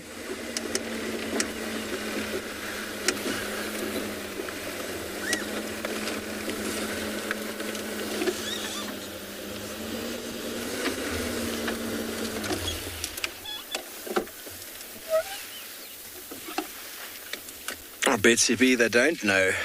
They want to. They actually get chased away when they start showing interest. You'll see young male lions start coming of age, starting to show interest in their mothers, in their aunties, and they often get a hiding for doing so. And that's probably one of the reasons why you get the turnaround of males in prides as you do, you know. It can be as much as 5 years, it can be as little as 1 year, it can be 2 years, 3 years, average about 2.5 maybe, depending on where you are. And so what that means is that the male lions, like the evokers, have mated with this pride. These young boys are not 2 yet. They won't really be showing any sexual maturity or interest until at least 3, and at which point it's very likely that a new coalition might enter the scene, and then those boys will get pushed away. The lionesses also start leaving them behind because they just dominate the kill too much. So with the overfeeding that they do and the sexual interest that they might have, it's a massive deterrent for the females. They don't want it. But it has happened before where young males do stay in a pride and they don't leave.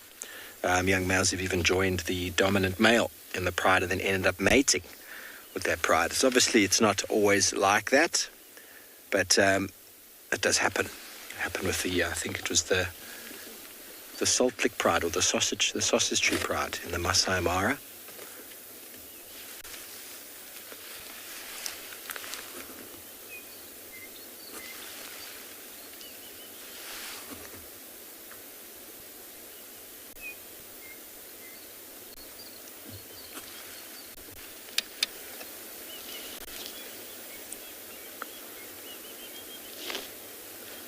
But ideally, the inbreeding needs to be curbed, and so the males need to move.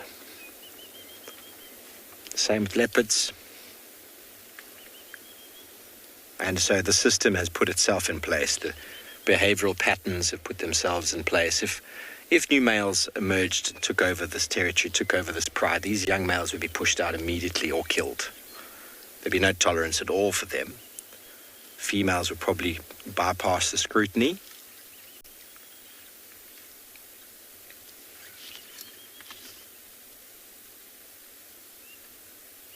But the longer these youngsters can stay in the pride before being pushed out, the better chance they've got of forming a strong coalition. Fabian, no. When they're very young, it's very hard to tell the difference, male and female. As they start to get older, you can see it by the genitals. Well, early on, you can see it by the genitals, but they're also very underdeveloped when they're young.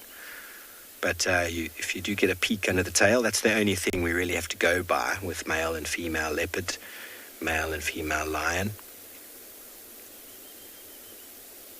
But the males do develop. They do have bigger feet.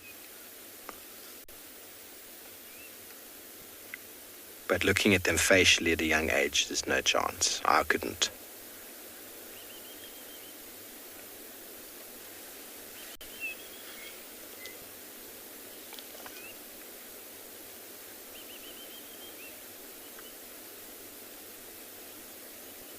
She's calling again. The boys are going to wait. This is what they do very well while the adults provide them with food. They follow until they can see, and they lie down and wait. It's a very good patience game that they learn.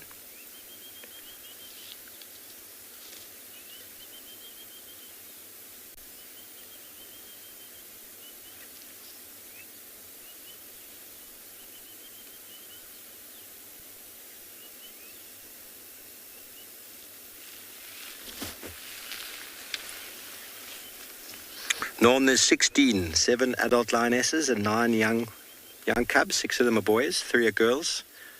And then the Avoca pair of of Mohawk and Blondie have been following this pride around for some time. But I've heard that a couple of the lionesses are potentially pregnant. They're hanging out in the little gowrie, and I don't know where the 2 males are. The information I got yesterday when the pride crossed in was that males were with them. They got that information from the tracks, but it becomes difficult to... these young boys here, they grow into their feet. They have already got very big feet. Although the foot is not as big as that of an adult male, their feet are big. So it's very hard to actually look at their tracks and be like, okay, well, this is an adult. That is a youngster. They grow into their feet get very, very large. So as a cursory glance, you'd think, male. But there are 6 young males in this pride, and 2 of them nearly 2. 2 of them are there.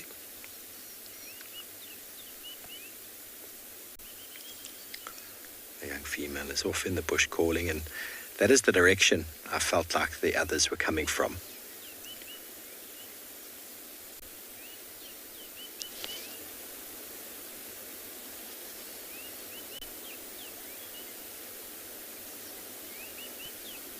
When there is a response, you'll see immediate action.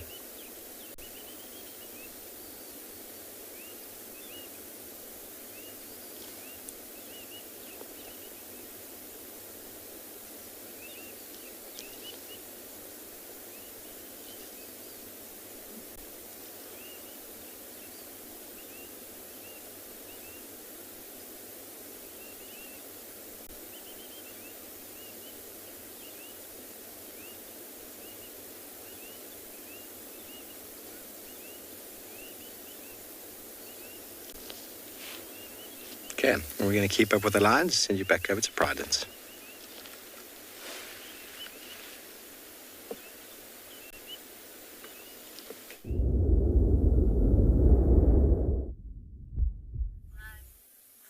Good morning and welcome back to Prydens.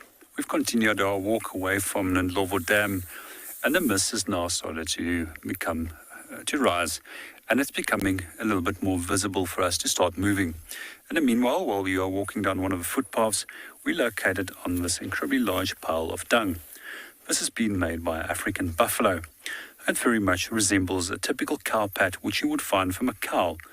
However, this cow has got some serious temperament, so we're always on the lookout for buffalo, and we're very cautious when we do approach them in areas where we know that they have been. So, just a few features about the dung. The dung can vary quite through different seasons. You can see it is fairly fine-grained, and at sometimes in a dry season it's more compact and more pellet-like. However, there's a sufficient amount of water available for them to drink at the moment, and it provides much more of a liquid appearance than it would normally do compared to the harder pellet that it would produce in the winter months. Just like a domesticated cow, they are ruminants, so therefore they rechew the cud, and this is why the dung appears incredibly fine-grained due to that second feeding or second chewing that they have undergone, and the dung then passing through the different stomach chambers.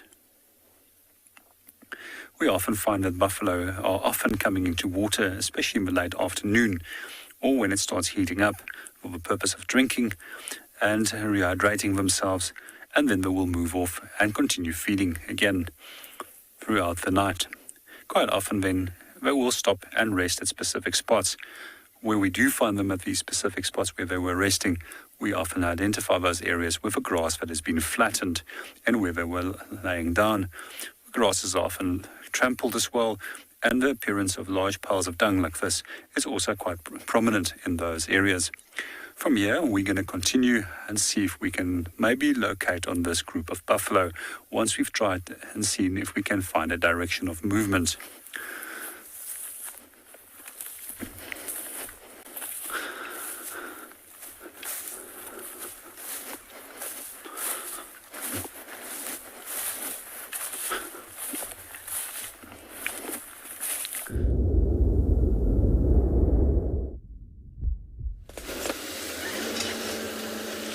Welcome back, everyone. Our lions are walking through the middle of this open area. Well, dense thicket on either side. I'm almost certain they're going to encounter the others soon.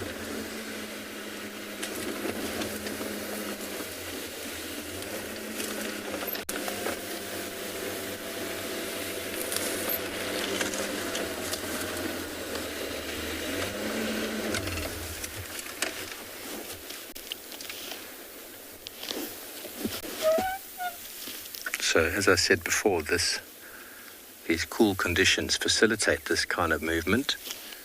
Lions can be active all day when the temperatures are suitable.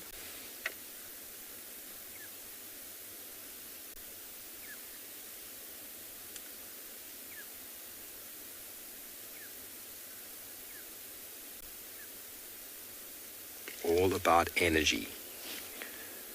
Very energy consuming. A lion walking around in the heat.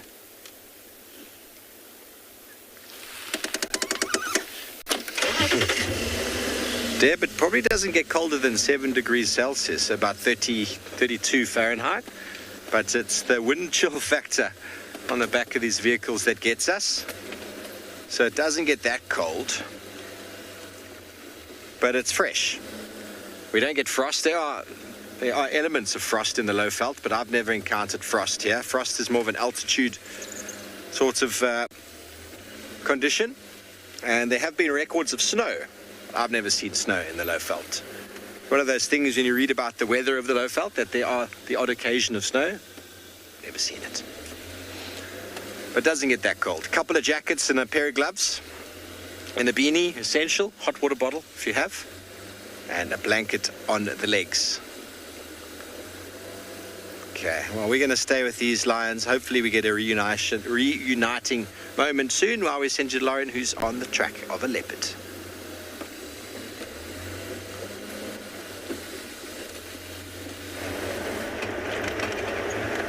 I'm still looping round. He didn't go that far up, so we're coming back down here. I wonder if he went into the block, but sometimes I'm going to drive this road, but sometimes what is a good idea is using the camera as a fantastic tool, which we are lucky enough to have, to just view the cut line.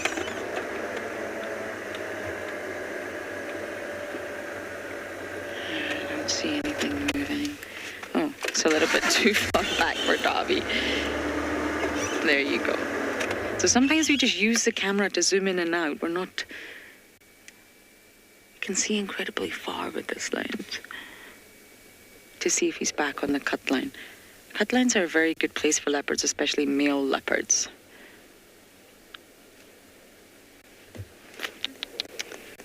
What do you think, Davy? Davy thinks go back up the cut line. Because when they're on territorial patrol, it takes a lot of their energy. It can take up to 25% of their energy budget. And that's what he'll be doing. He'll be on territorial patrol. He'll be scent marking, he'll be walking, he'll be vocalizing. And that all takes energy. So going on a cut line like this is actually much easier than walking through the thicket.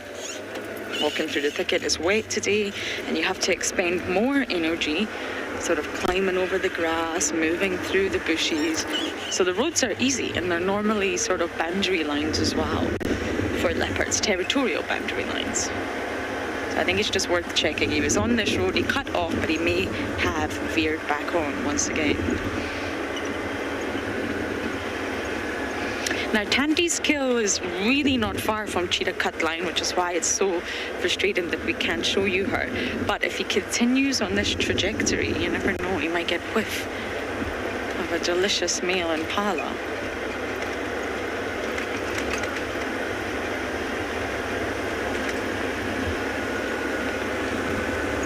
But we actually spotted 4 cheetahs on Cheetah Cut Line one day, BK and I. It was a hilarious sighting.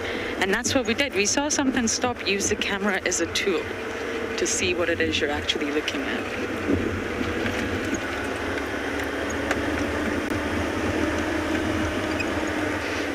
Okay, we're at our first 4-way.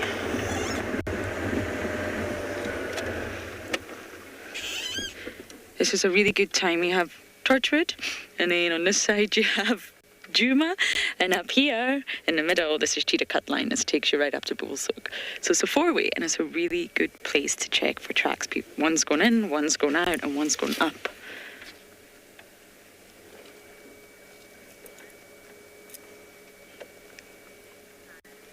Okay, I'm going to try my very best to pick up on signs of Mowati, and for now, back to Steve.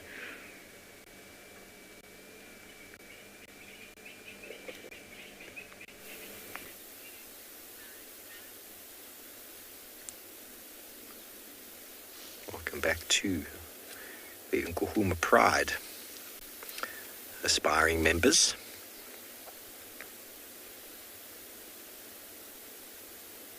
Very social animals, Lions. If you recall, the other morning, was it you with me? We had the lioness on her own searching. It was, eh? Yeah. We had the Talamati Pride that obviously got a little bit confused, a little bit lost. 2 lionesses ended up on Djuma. The rest of the pride were in Buffelshoek. And the one lioness was really agitated. She was a youngster. She's only 2 years old. Really agitated, trying to find her sisters or her mothers or her family. She was all over the place. The activity was quite frantic. She was all over the place sniffing. Then we saw she was following the tracks of one of the adults, who then started calling. And when she started calling, the other youngster found her, and suddenly the 2 of them just calmed right down. They just suddenly knew they weren't alone. And isn't it wonderful to know that there's somebody there for you?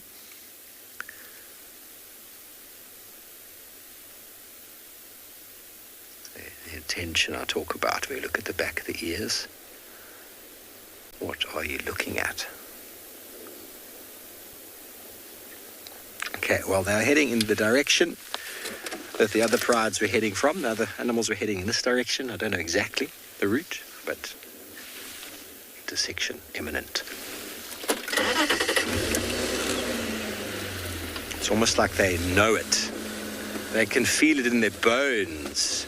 I suppose when you lose somebody as well, you go back to the last place you had them, don't you? At festivals, we always used to have that reconnaissance area, or that regrouping area. Stage left.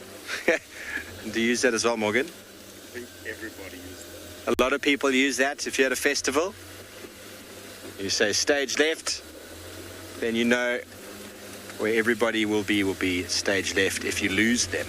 These lions are looking for their stage left, and JP, he's found some animals.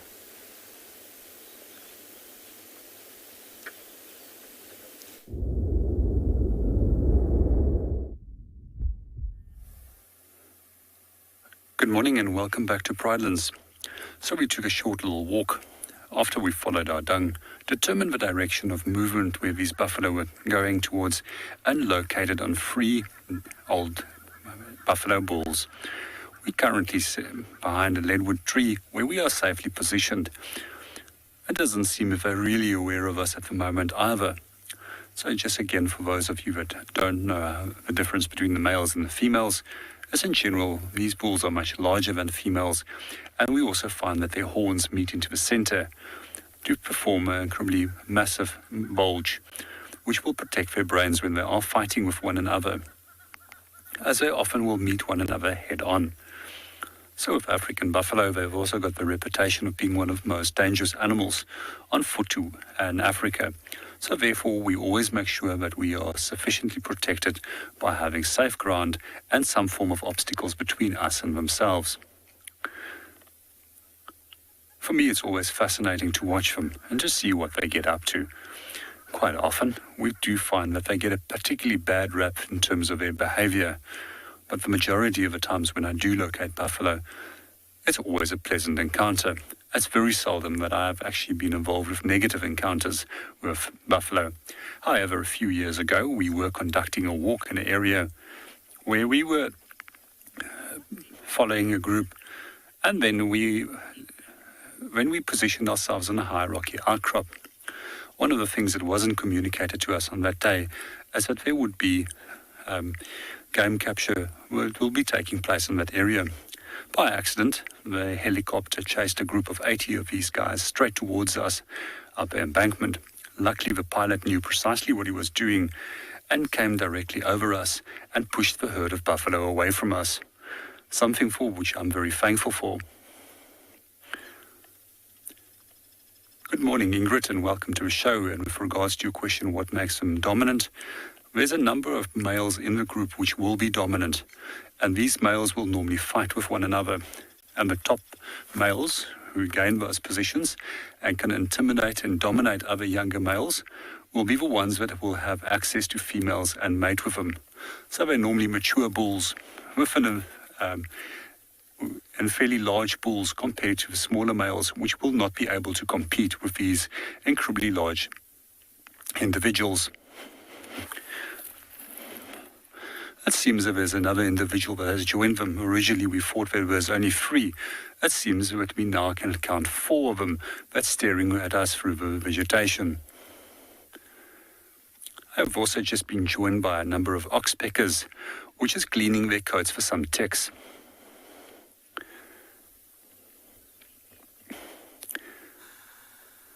We're going to watch these guys and see where they move off to. And once they've given us some sufficient space away from them, we're going to move off and see what else we can go and find.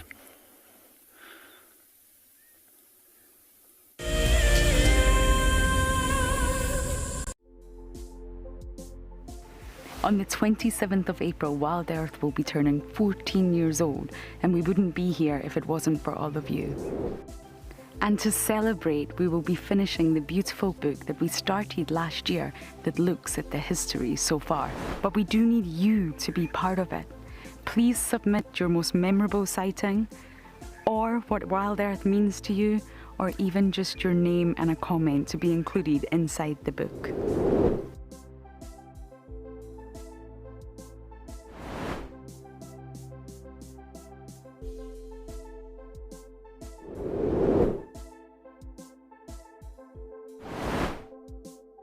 Head over to the website to add your name and reserve your copy. And a big thank you to all of you who have contributed to the book so far. Graham, I'm just going to see, there's a very good place that I want to see if we can get good signal from there. That's where I'd like to. Welcome to dawn in the African bush. How cool is this? Can you believe it? Those cubs are now only 10 feet from us. Unbelievable. Elephants chasing wild dogs chasing elephants. Pandemonium! Watching how Wild Earth has grown since 2007 has been truly remarkable. On the 27th of April this year, Wild Earth will be turning 14, and we would love to hear from you. Please send us your own special birthday message, which we can share with the rest of the Wild Earth family. Maybe you can tell us why you started watching Wild Earth, what Wild Earth means to you, or you could just send us a very happy birthday. Don't forget, when you want to film yourself, to hold your phone sideways to get the best angle. When you are ready, you can email your videos through to birthday@wildearth.tv. I love being a cam up for Wild Earth. The animals coming right up close to you, especially like lions. Sometimes you get nervous, but you have to go with the flow. My favorite animal to film is the elephant because of how big it is. But when it's really up close to you, it's one animal that you would say, I really respect you.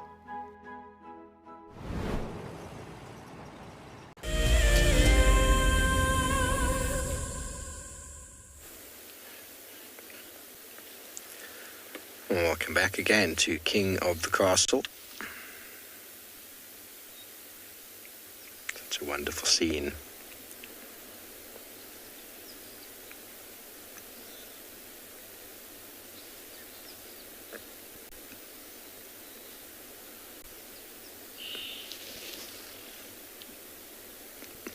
You're looking in the right direction. I'm getting a bit tired of searching. I just wish the adults would come and find them already. They came to this tree and just scratched around the tree as if they've been here before. They were probably here last night, so they're retracing their steps back where they came from. That's a good way for them to find the other members, because the adults sort of came and did a loop around and ended up going straight back towards where these four had been left last night.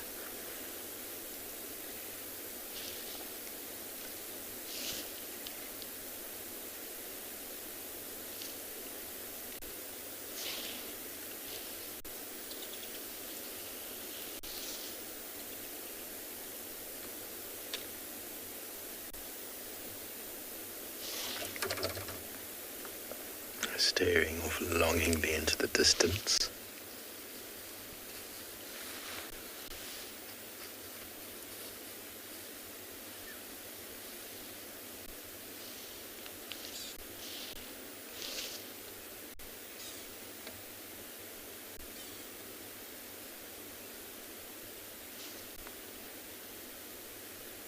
Okay, well, it sounds like Lauren's found something. Let's go see what it is.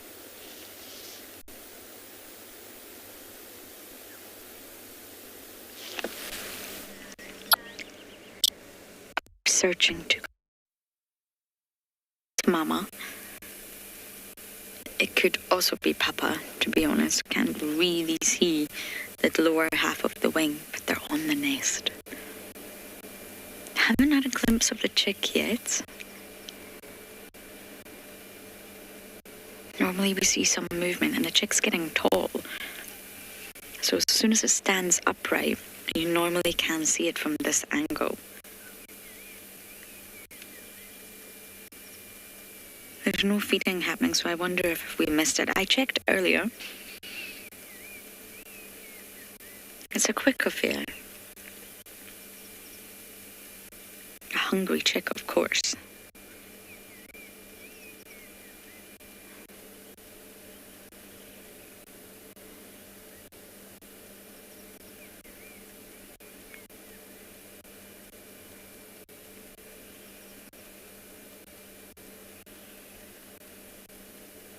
She's just checking. Maybe the chick is sleeping because it's cold.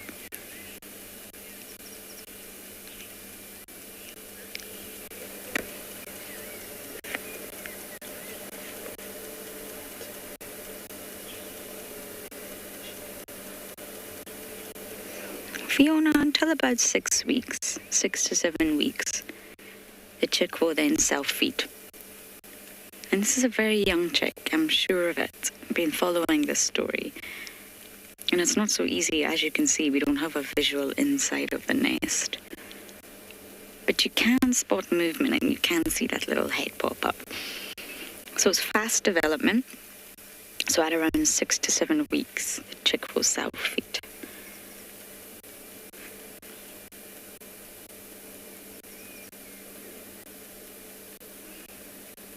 And I've really fallen in love with this little Battelier family. Oh! Is that what I think it is? It is definitely movement. I think the chick's just waking up.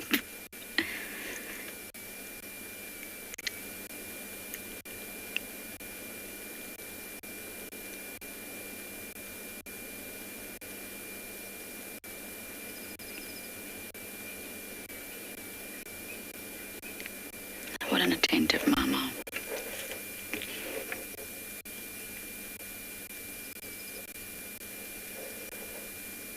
She will stand guard. She'll always come and check on the chick, but not all day. The chick has to learn to be a little bit independent at times. Oh. And of course she has to hunt to feed herself, and then she also has to hunt to feed her chick. It's double the work, using more energy. And therefore she'll have to consume more than she normally would.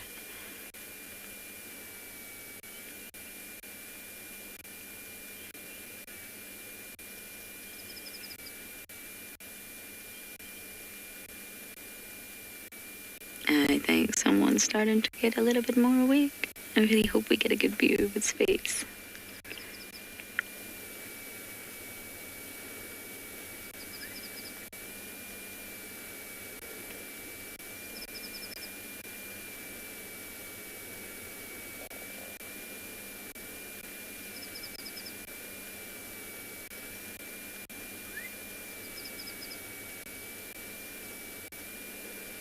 I would never think a colour palette like that would be sort of complementary. Oh, good morning. I mean, it's only 8:30 in the morning. But nice of you to wake up. He's huge. No idea if it's a boy or a girl. Dobby wants to call it Bella. Bella the Battelier. What do you all think? But yes, the colour palette of scarlet red, mustard yellow, black, copper and silver, or silvery grey. You would never...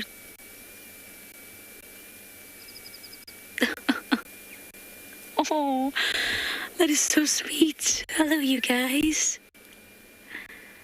Oh, there's a big bad world down there. You would never think that that was a Battelier. They look so different.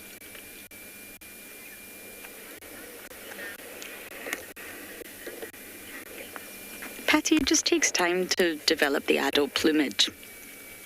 In a lot of species, even mammals, the juveniles look different. It's probably to blend in, to sort of not be obvious in the nest, because of course there's predators that would come and kill the chick. They're easy for any animal to eat, easy target.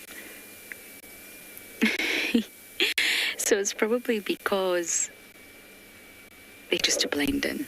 Just be very monotonous, sort of camouflage at this stage, and then it takes between 7 to 8 years to attain its full adult plumage. I hope you're all taking lots of screenshots. This is the first time I've seen them together like this. I think Mom is using this as a rest stop, and the chick's like, oh, I can see over the edge of this nest, and there's lots of things happening.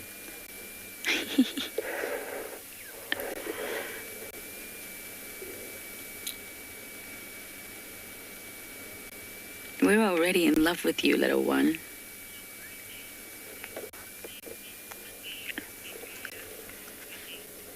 Renee, they can. Bateliers can. They're not quite strict about it, like the Wahlberg's eagles, but they can reuse the nest, and I think they have used this one before. So it depends on the sort of state of it, if it's maybe really damaged, or if there's been a potential threat and they lost a chick that year, they may decide as a monogamous pair to start again. But it's a bit of a process to start again. This nest will have been attended to and maintained year after year, but yes, they can use the same nest.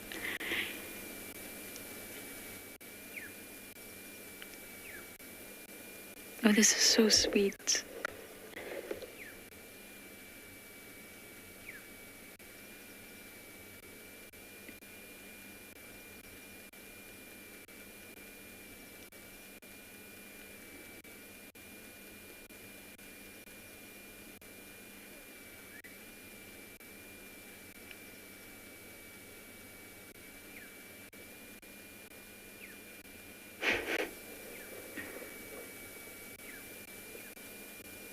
You can tell by the feathers around the head and the beak that it's a battalier if you look closely.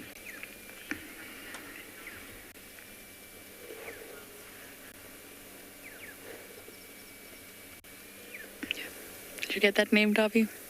Noel Rabbi. Noel Rabbi. It's not flimsy in any way, shape, or form. No bird's nest is, or it wouldn't be able to hold a chick. So it's obviously wedged in the fork here in this tree, and it'll be very sort of tightly, densely packed with sticks. So the only little part that the chick will sit in will be near the top. So it's sufficient enough, it's got enough structural integrity to hold the weight of the bird, of the chick, and then the adults. So there's no way it's flimsy in any way, shape, or form. It's not going to fall off as a structure. And it's mostly conical shaped. And it just slots in perfectly to the V in this tree.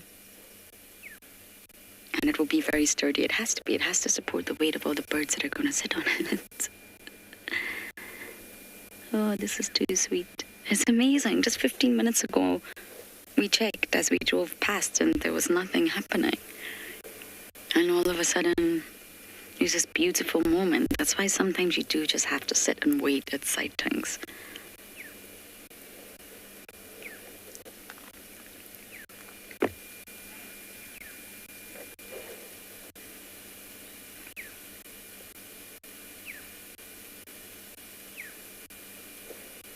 This nest is not too far from Gowrie Main, so there's actually lots of places we can actually view it from to see if there's activity happening. But this spot that we're in right now is definitely the best spot.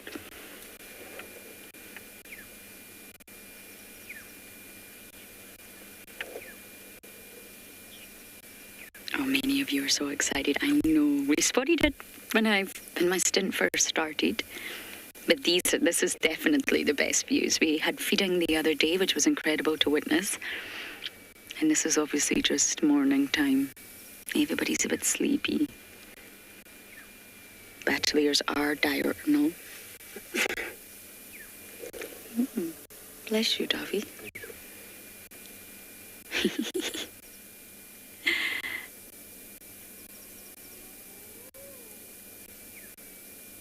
And at this stage, the chick will be doing a lot of sort of wing stretching. That's very normal for it to stand, stretch, open the wings, back down again, develop the muscles. And as you can see, it's already huge.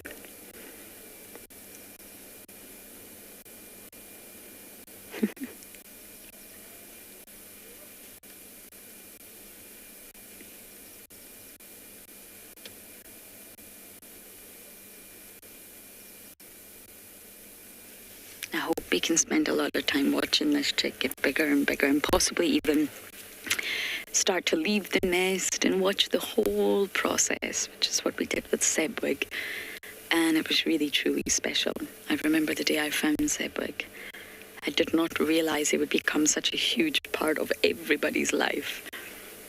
I don't think there was one person in the team that didn't fall in love with Sebwig, the spotted eagle owl. I really hope this battle-ear chick offers a chance like that for us to view the whole process, the whole development.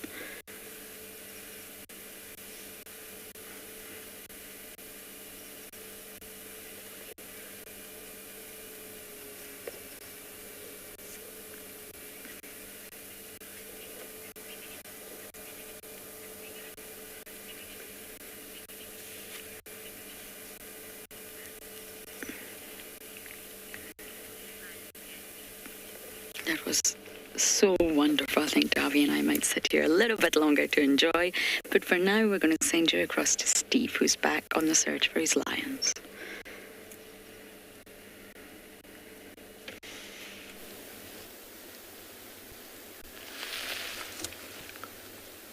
Walk back to our lions.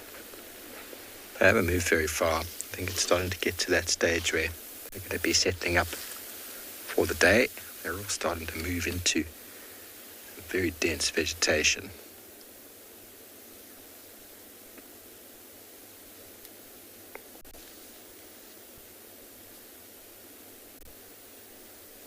Might not be that hot at the moment, although it is warming up slightly. They know that they've been up for a long time last night. And that it's time to maybe get some rest.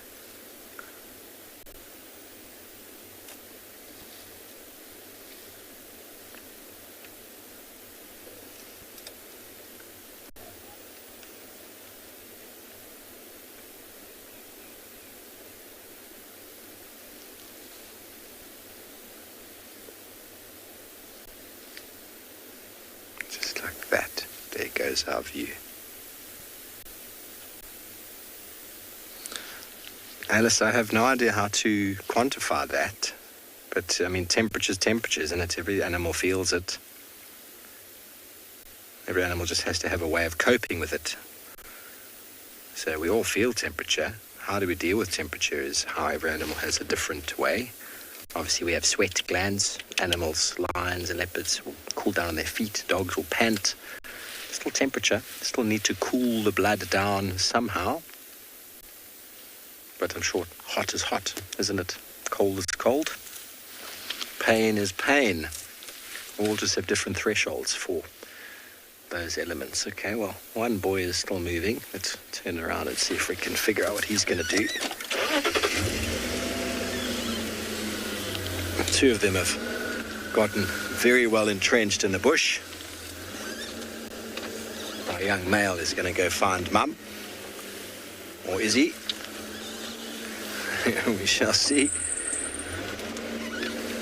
I'm almost certain that they're not too far away. We haven't moved very far there, to be honest. You know, when these animals move, they can really cover some ground.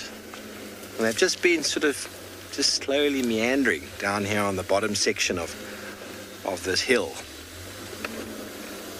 And the last tracks we had were on the top, and that's where where we left these last night. Right on top. Looks like he's actually just going to try to find himself a shady spot as well. No visual, no. That's it, everybody. The lions have decided to take a nap. So we might just try to get around one more time if we don't get another view.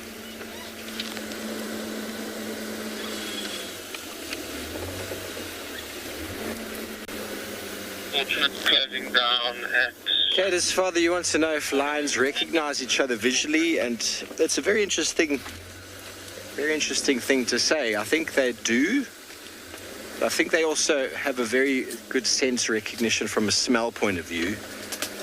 Like, for example, when we saw the Talamati Pride the other day, the 5 members had been away. The Pride was approaching each other very tentatively. They were checking each other out, and they were just being very wary. And as soon as they get a recognition, whether it's properly visual, they sort of move in a bit quicker, and then they smell each other, and then everything's good. But there's definitely something foreign about them that if they don't pick up on, they can be quite aggressive towards. Like lionesses who see other lionesses, and they can respond quite negatively to them. And, lions all look very similar, but I think they do have some sort of cues of familiarity in the recognition from a visual point of view. But I think once they've got the smell, then they're like, okay, I know who this is. But I couldn't tell you, to be honest, just from what I've seen. They definitely can smell the tracks of each other and follow each other by tracks.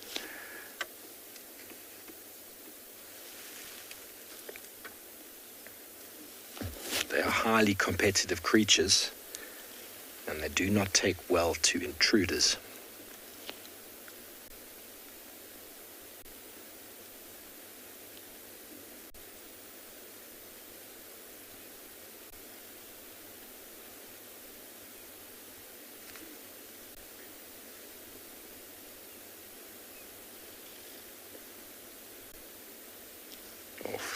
goes again.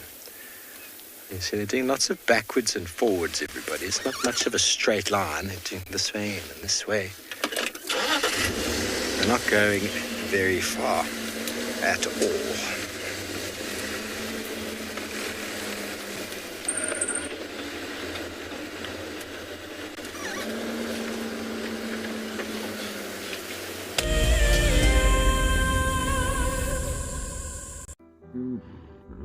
Nestled on the banks of one of the largest lakes in the Sabi Sands lies an award-winning game lodge called Tswalu. Many of you will have been on safari here virtually with Wild Earth, but now we are offering you the chance to see it for yourself in person. Sign up to be a Wild Earth explorer before the end of April, and you and a friend could win 3 nights to this luxury lodge. In addition to the unforgettable safaris, you can unwind on the deck, relax in the pool, and even savor the various bush dining experiences. Tswalu's holistic approach to hospitality, with specific emphasis on conservation, will leave you with the very best memories of the African wild. Wild Earth Explorers, it's in your nature. So in 1998, we had this idea to go and put a live web camera on a waterhole somewhere in the Sabi Sands next to the Kruger National Park. And I approached just about every single landowner, and everybody thought I was completely crazy until I met Yuri and Pippa Moorman. We thought it was definitely a fun idea and a worthwhile thing to experiment. And it immediately became a runaway success. And it gave people all around the world the opportunity to watch a little piece of Africa day and night. Back in 1998, it was the very early stages of the internet. And all we were able to do was to get a 30-second refreshing JPEG out of that camera. But over time, what we began to do is focus more and more on trying to develop this concept of giving people the opportunity to go on safari. Even though we live just 500 meters up this hill, we still put the camera on to see what's happening. Absolutely, we watch it ourselves. My name is Taylor McCurdy and I work for Eco Training. I love hearing from all of the viewers. However, I particularly enjoy those of you who have been watching for a few years. Your questions are just so advanced and they really get me thinking. If you'd like to ask a question on Wild Earth, you need to register on our website. Once you've done that, head to the live safari page and submit your questions below the live.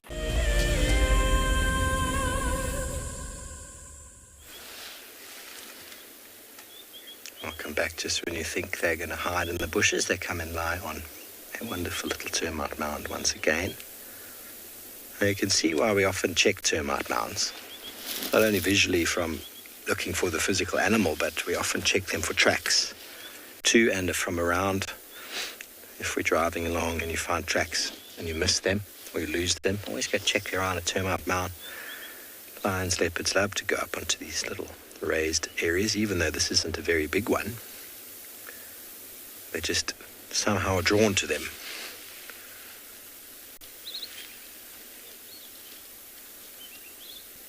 I think he just realized it's a bit warm actually out here. I'm going to go into the bushes, so once again they're going to lose us. These two are going to give us some wonderful views.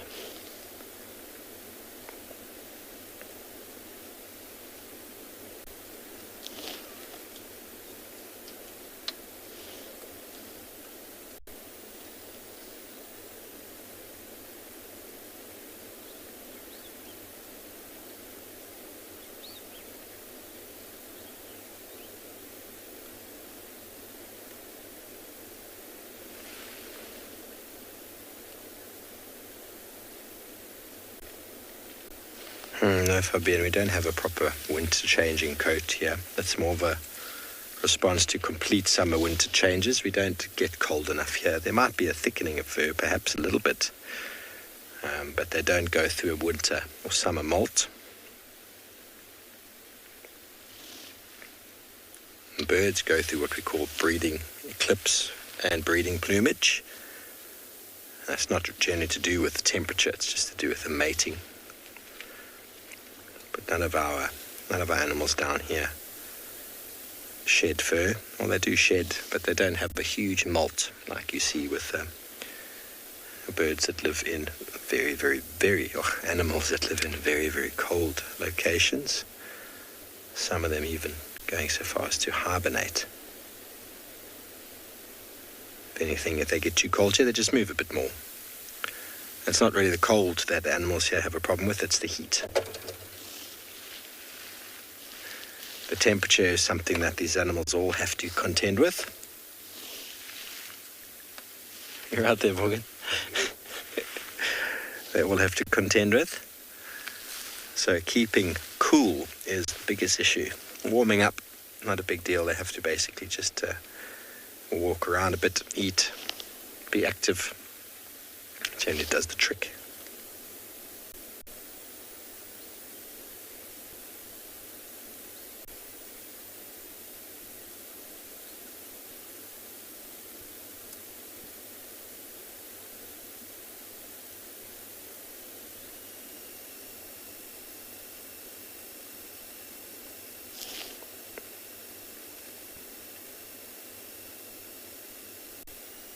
Look at all the scratches on his face already.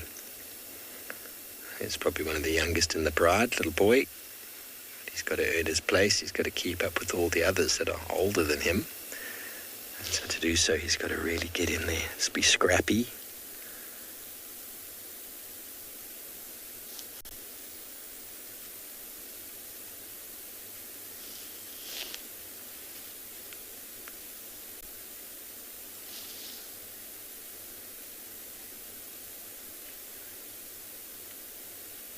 Well, I suppose it's possible. I mean, sometimes males don't leave prides, they will just take over. But it is possible as well for them to have gone far away and come back again. I don't know of any situations where that's happened, but it's probably the case that it has happened.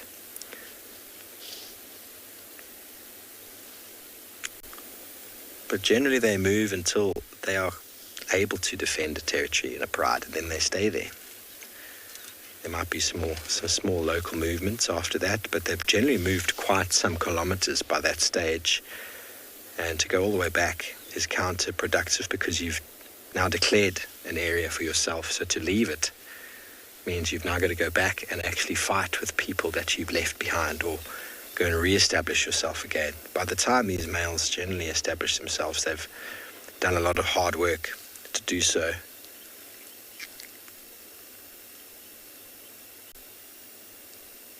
But anything's possible.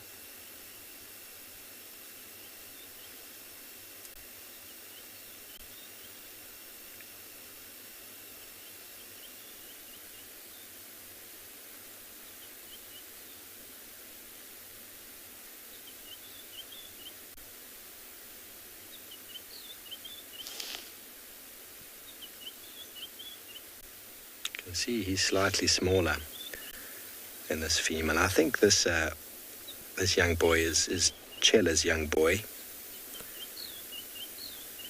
I'm not sure though. I have to see them all together to know.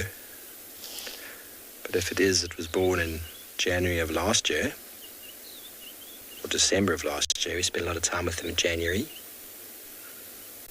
There were 4 cubs, born very close to, the middle of Juma. Spent a really lot of time with her. We found the cubs a few times. It was very magical experience. And unfortunately, when they moved over towards the west, it seems that 3 of the cubs didn't survive a hyena attack, and only 1 survived. And from that day, from early on, the cub was young, still very, very young, was following the pride around from that day, and it didn't leave. And so it would be the last, competing with cubs that are months older. 6 months, 5 months, 4 months older, which is a lot when you're a little lion cub. And so you have to really get in there. Be very feisty. And that is the gene that moves forward in lions, the competitive edge, ability to compete, to dominate, to find your place in amongst the feeding circle. Okay, well, we're going to stay here with our sleeping lions and send you back over to the bushwalk team.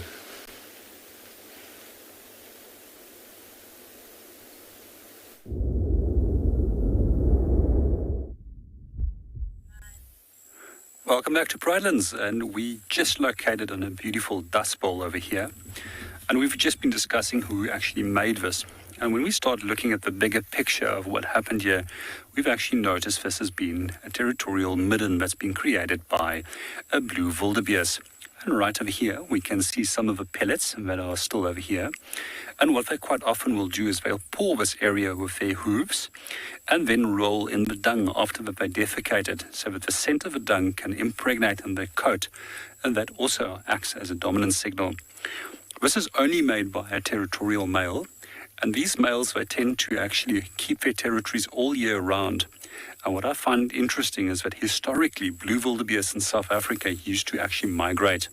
However, with creating of fences and boundaries of national parks, as well as man-made waterholes, we actually prevented them from migrating any further or any longer. So if we do go to East Africa, we will notice that the same species of blue wildebeest, however it's a different subspecies which occurs in East Africa, is still migrating. One of the things that I find fascinating about their whole migration behavior is that the males will actually have mobile territories which will change on a daily basis. So generally what a territory is, it's an area which is defended and demarcated against members of the same species, with the aim of reproducing. And these males will invest a lot of time and energy chasing off other males to secure these territories and then wait for females to come in so that they can mate with them. In the wet season, there was also a number of little water holes in this area, which is now dried up, which would have made this a prime territory for this bull. Hopefully we'll see him in the next few days, but he will be still around in the area. And meanwhile, we're going to see what we can find. And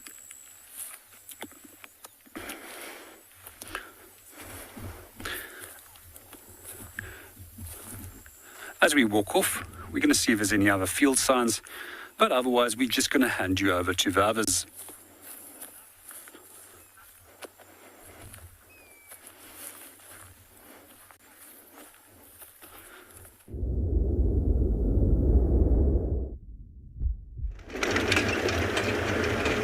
Now we could hear lots of hyena vocalizations when we were looking at Mama Batelier and Little Bella.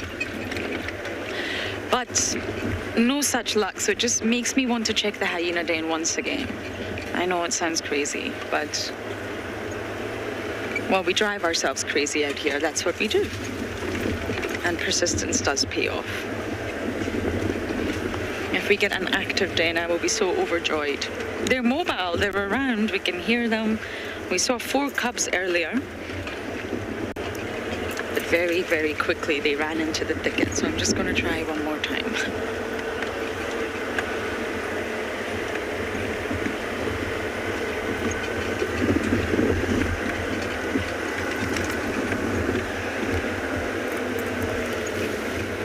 It's still overcast, so it's still cool, which makes me think we definitely have a chance.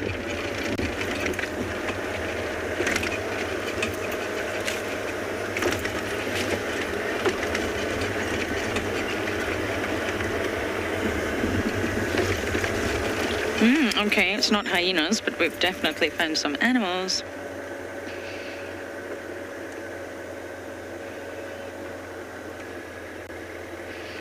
Doggy, I'm just going to try and get them a tad closer.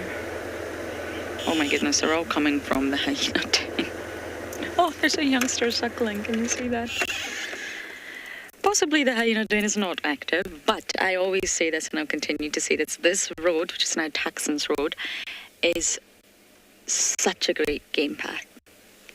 I've seen all of the big 5 here. Regularly see leopards or leopard tracks. The lions use it, and elephants definitely use it the most. It's a really easy path from Treehouse Dam through sort of to Philemon's Dip, and it must have just the best vegetation. Would you look at that? They would not be this relaxed if there was hyenas there. I think that was the elephants we heard earlier, Davi, but they were in the block.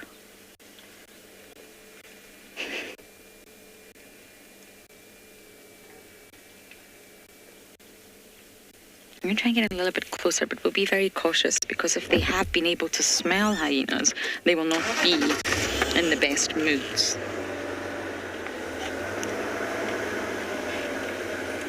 And whether the hyenas are there or not, the scent, of course, will still be there.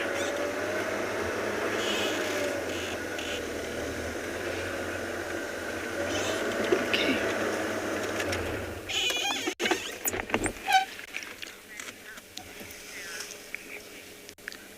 Sarah, you are 6 years old. My middle name is Sarah. I am Lauren Sarah Arthur. It's a great name. But yes, they do. It's risky for an elephant to lie down. So when you watch hyenas suckle or even a leopard suckle, of course, it's an intimate moment between mother and offspring. And it's normally in a very secluded, private area. Mum's normally on alert. But with elephants, they've got their protection in the herd. They're constantly moving. They can't really afford to seek a quiet spot and just tuck themselves away for a few hours with their youngster. That would leave them both vulnerable. So yes, elephants are already about 100 kilograms when they're born. They're already standing tall, and they just fit perfectly enough just to reach up to mum and suckle using their mouth. So they use their trunk to smell, to say, where am I going? Here we go, I smell milk. And then they will suckle with their mouth. So yes, Sarah, always standing up.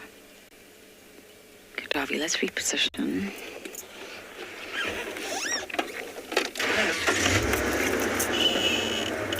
I have had so many elephant sightings at this hyena den.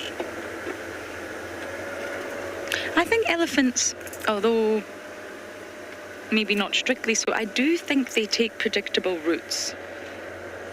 There's definitely roads where I find elephants often, and then there's roads where I've never had an elephant sighting. So I do think as they're moving, they're highly mobile.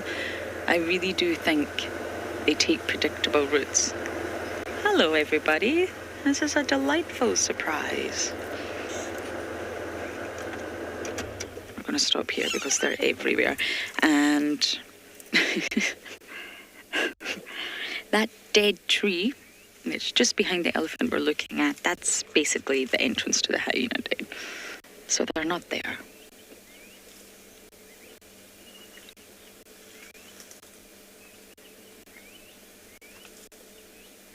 Can you hear them all feeding?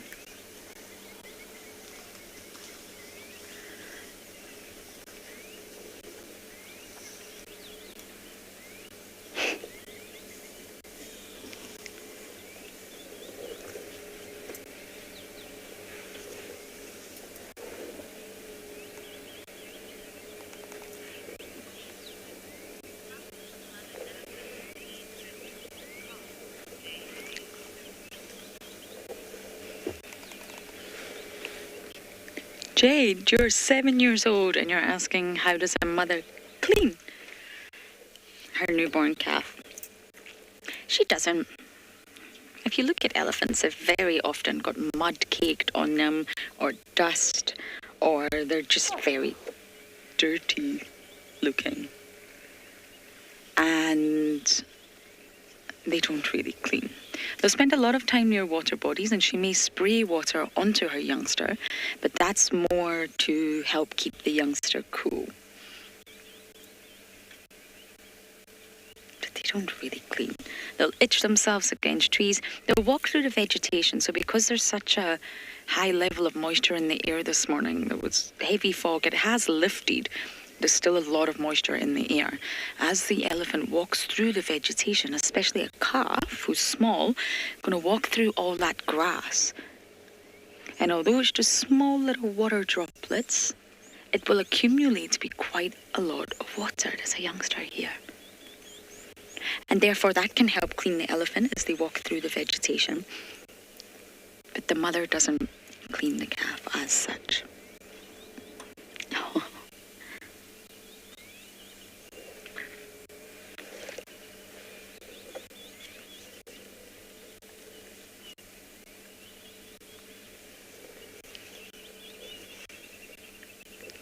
all the birds as well. They're also wakening up, doing their territorial calls.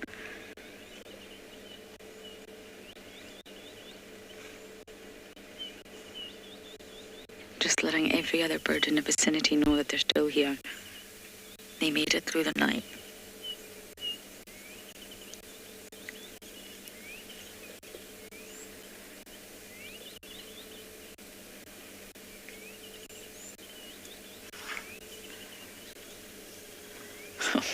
This youngster is very small.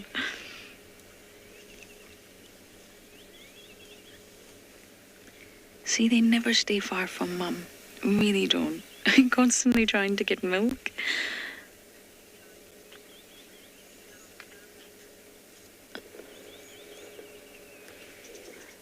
So whenever Mum stops, it's an opportunity to get milk.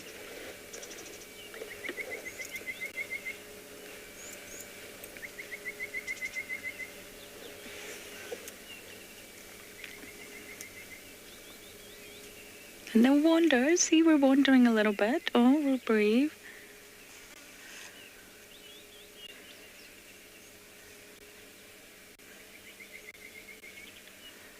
But we're not going to go too far with that, Mum.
I'm tempted to go forward a little bit just to see if any of the cubs are out watching the elephants. Oh, we've got more coming. Let's go forward a little bit, Tavi.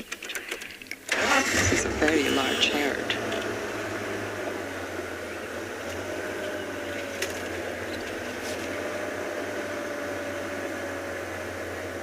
This elephant can smell the hyenas.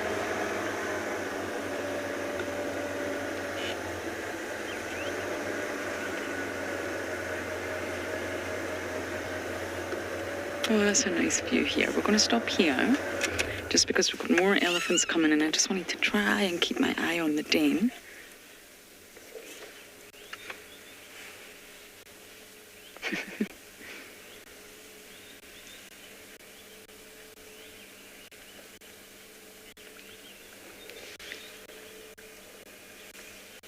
Okay, I'm going to quickly check on the den just to see if anyone's popped their head out.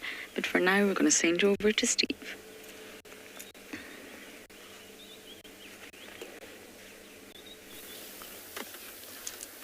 Hello everybody. Well, we spoke moments ago about Eclipse Plumage, breeding plumage, and if I'm not mistaken, this is a violet-back starling male coming out of his breeding plumage. Very, very strange colours, but if you do look closely, you'll notice that the tail is still very purple. There's still a little bit of purple on the head and on the back, but yes, it is. It's a violet-back starling losing the breeding plumage. You're going to come into the Eclipse plumage, which will look very much like the female. So his breeding plumage is very white underbelly and rump, or vent, and then the whole upper body is a beautiful, beautiful purple-violet colour. And birds that are breeding, only if they're in good physical condition, will come into breeding plumage. If they're not, they can't come into breeding plumage. It just doesn't work that way. So it's an advertising of fitness. And so he's going through a molt now. So he'll change all those feathers back into a very mottled brown and streaky chest. That's very cool to see. First time I've seen a starling like that. I actually was unsure at the time, but it's always nice to... You can all agree or disagree with me if any of you know better, but I'm almost certain it's a violet. But here we go. You can see that characteristic head. Oh, splendid. Now, I'll keep with the Afrikaans names that I've been using of late, and it's called the witbors spreeu in Afrikaans. A witbors is a white chest, and a spreeu is the Afrikaans name for starling. Used to be known as a plum-coloured starling. Also, some people have known it as the amethyst starling.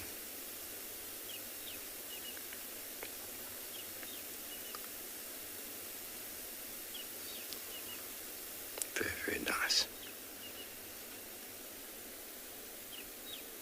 So one of our migrants, October until April, and will be leaving shortly once it's gotten a new set of feathers, ready for the flight back north. Following fruit cycles of trees.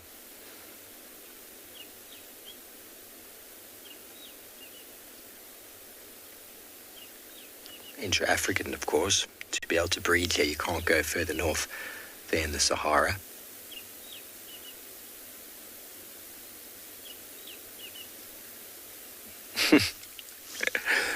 Thompson, that's a very good question. You know, many times you might see a bird sitting on top of a tree like that, and often what you'll notice is that they're facing in the same direction. One of the reasons for that is that they're balancing with the wind. The wind will help them to balance. Many of them will fly into the tree using the wind as a brake and then land. Either they face the wind or they have their back to the wind, one or the other. But these sort of perching style birds have very strong ligaments in their feet that when they sit, the foot actually clenches.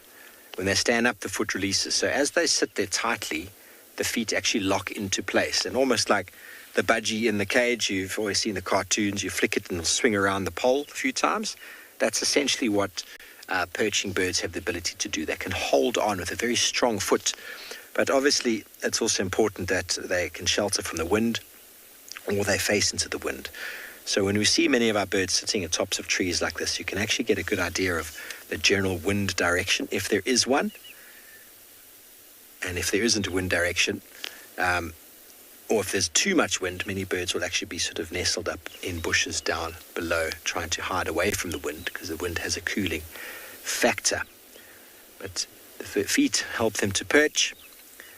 But yeah, like us, if you clench your fist, when you relax, your fist loosens. Birds are the opposite. They sort of relax, and that locks the foot. And when they push forward to stand, it releases the foot.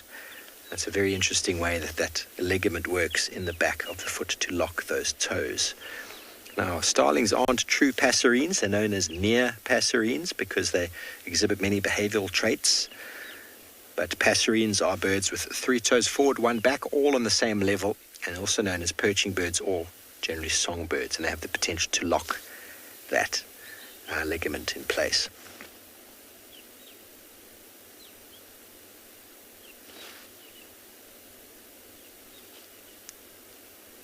Oh, beautiful. Violet back starling, always a nice one to get on camera.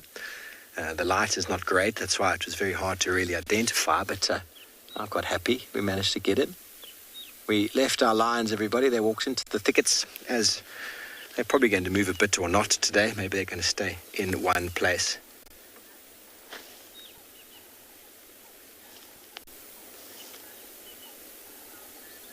Mobile rabbi birds are inherently born with the ability to build nests. They've got that.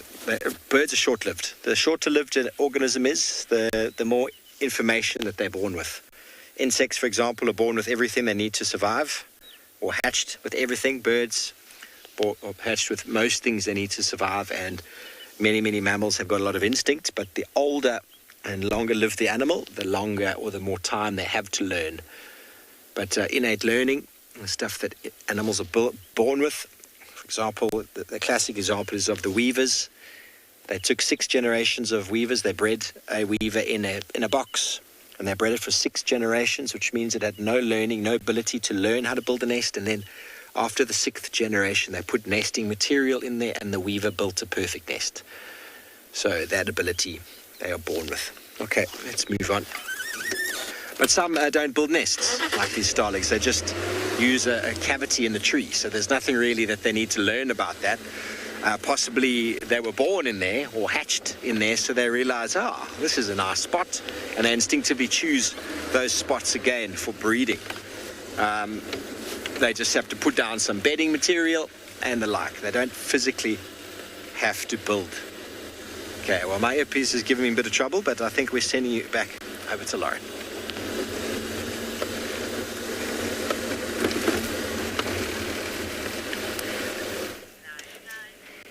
Well, this is a hyena den.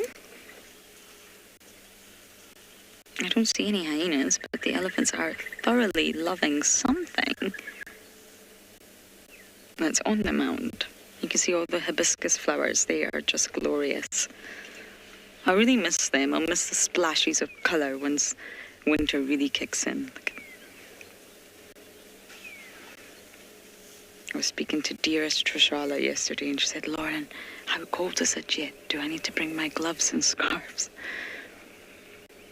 Tswalu and I are both exactly the same. We don't like to be cold.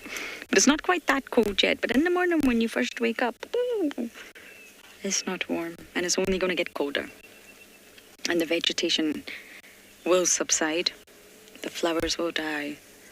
The migrant birds will completely disappear. They haven't all just yet. Some of them, but not all.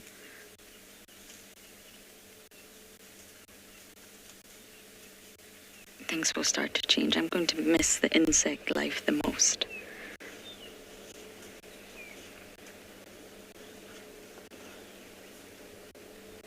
So the hyena cubs are either tucked away in there snoozing soundly, or they're not here. But the elephants haven't reacted to their scent, which I find really interesting. They had a sniff, but they didn't react.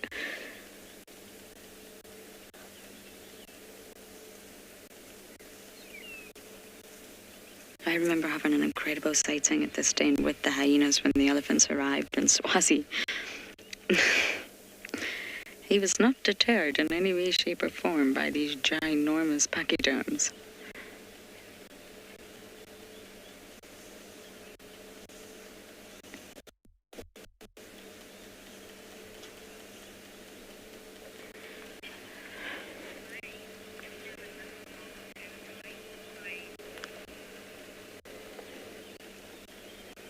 Rain elephants are not territorial. They have a home range, as every organism does, but they're not territorial. They won't display any territorial behavior.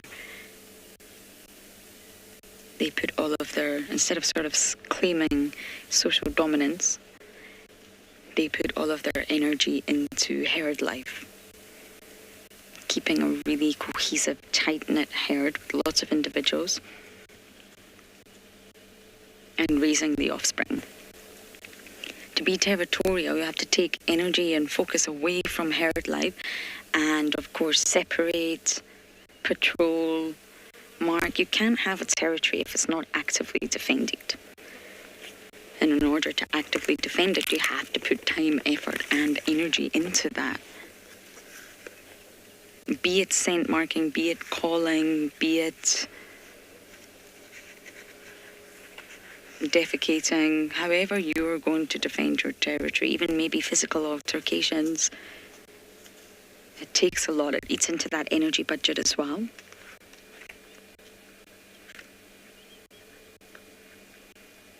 So elephants don't do that, not territorial, and therefore they don't need to defend it. They just have a home range. Home range is just the area, the sort of, it will be a large area that that particular species or that particular individual utilizes for food, water, and shelter.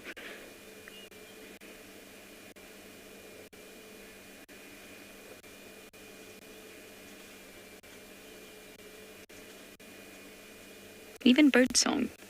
Birdsong's beautiful to our ears. The chorus, that dawn chorus is stunning, but it's actually them defending their territory. It's mostly, especially in the morning, As I mentioned, the bird are wakening up and they're still here, they're still alive. They've got to claim their territorial rights. And that's really what most birdsong is. But it all comes at a cost. In time and energy.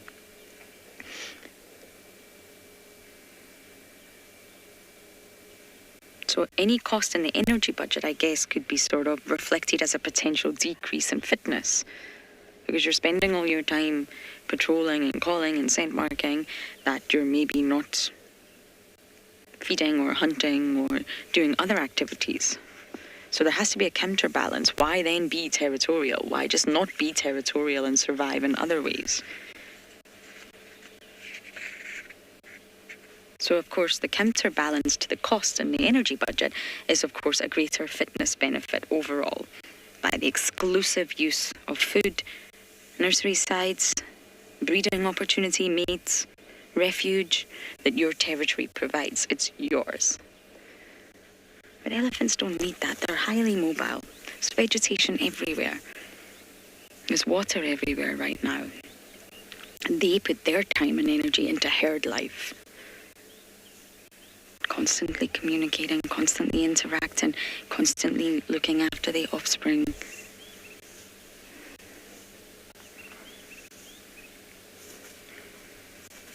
And you can see just below the elephants, you see the grass is starting to change colour.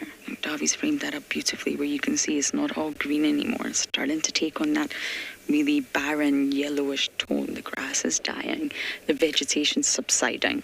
Yes, it's still very thick, but it's changing.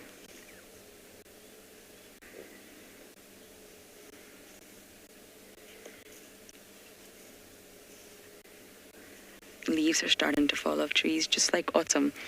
I love the way American people call it the fall. Love that.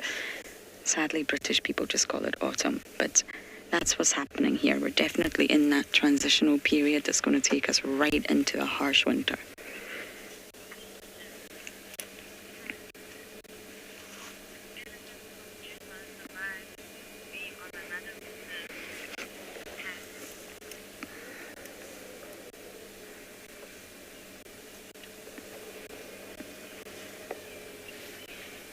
Pat, there's lots of examples of elephants being relocated, and the Djuma elephants are not just Djuma elephants, sadly. They move great distances. Sometimes we find there's no elephants on the reserve. So they move solely based on food and water. Access to food and access to water. They're large animals, they can move great distances. So yes, I imagine they would survive on another reserve, but it really depends on where. They're not possibly going to survive in a reserve in India. Or maybe they're not going to survive in a reserve in a different country. So I'm not sure what reserve you would be meaning, but in South Africa, yes, as long as they have access to food and water. With the herd. You separate an elephant from his herd and then you're going to have problems, especially a female. So that question has lots of different dynamics to it. They need their herd most of all.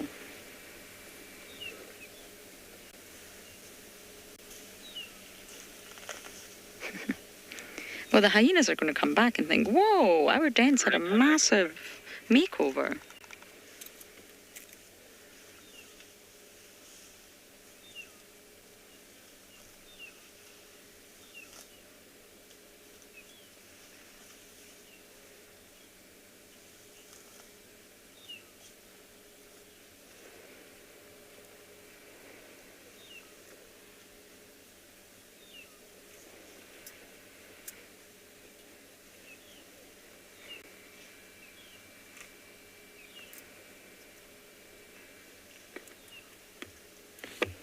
The elephant was very close to the entrance.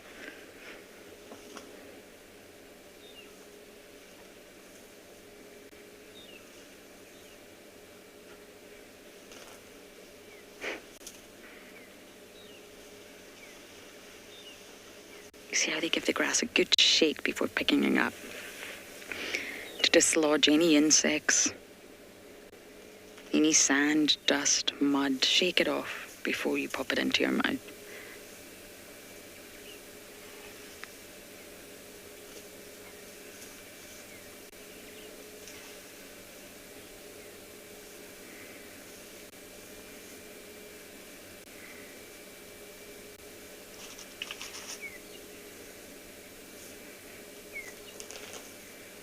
She was using his foot there to help chop up all the grass.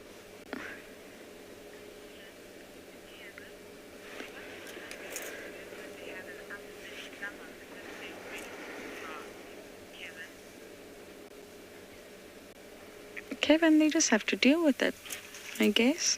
Depends what's giving them the upset stomach. As unpleasant as this sounds, we have seen elephants with diarrhea, where their dung is not so fibrous and not so contained. So definitely seen elephants with upset stomachs. They just possibly have to let it pass.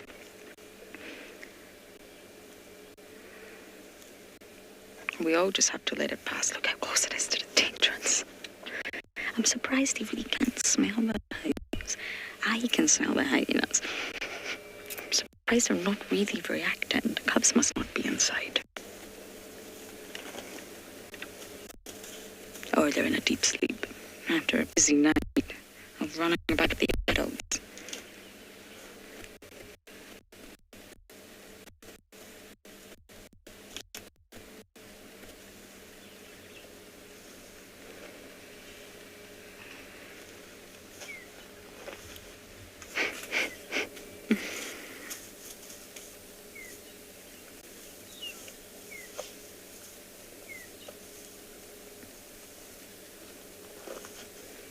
Isn't that amazing? See what he's doing with his foot.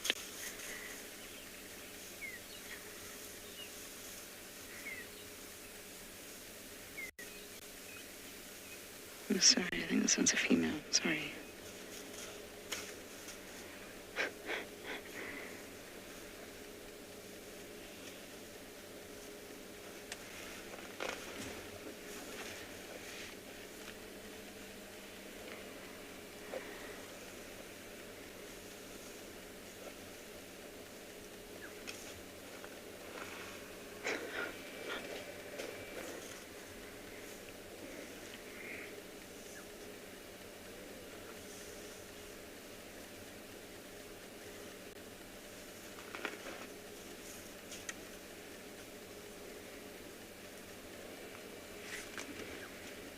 If anyone pops their head up right now, they're going to get afraid.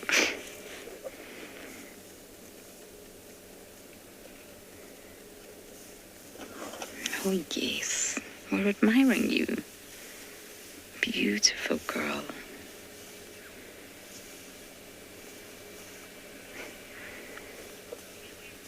Oh, this is so magical. We're going to try and stick with this gorgeous elephant herd for as long as we can.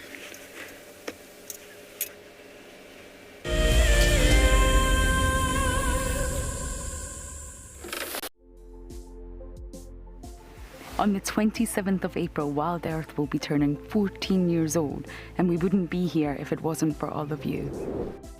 And to celebrate, we will be finishing the beautiful book that we started last year that looks at the history so far. But we do need you to be part of it. Please submit your most memorable sighting, or what Wild Earth means to you, or even just your name and a comment to be included inside the book.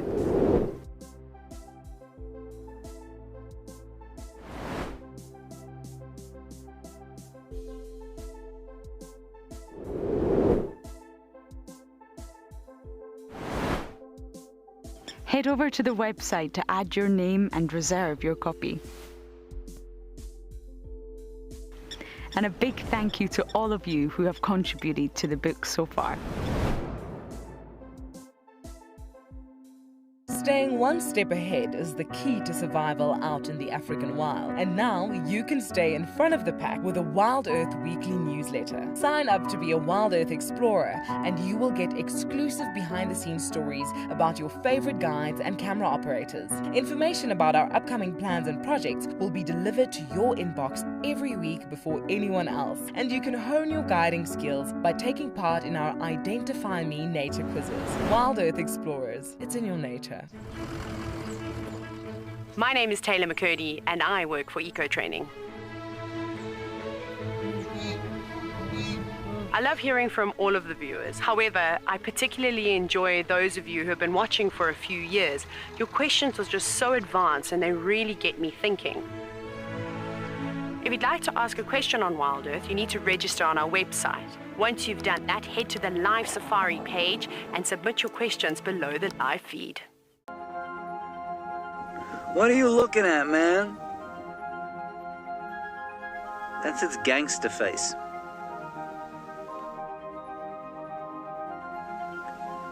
It has the manners of a common variety vagabond. Look at it, chewing with its mouth open like that.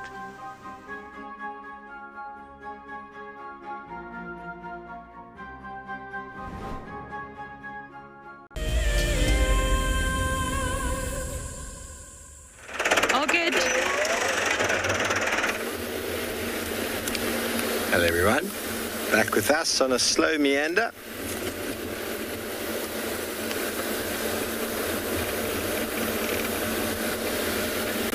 Still nice and overcast. I have a feeling it's probably going to burn off.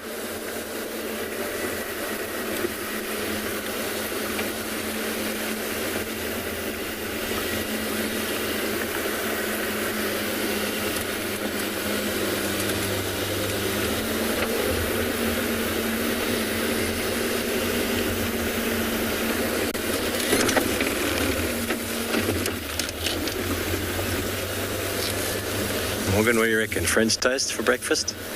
It's been a few days since there was French toast. Oh, it is Wednesday. Breakfast can often be a little bit thin on a Wednesday because it's shopping day. Robert has been surprising us though with some all over the place breakfasts, which have been interesting and good at the same time. I think breakfasts are getting harder to guess than dinners. Keeps us on our toes.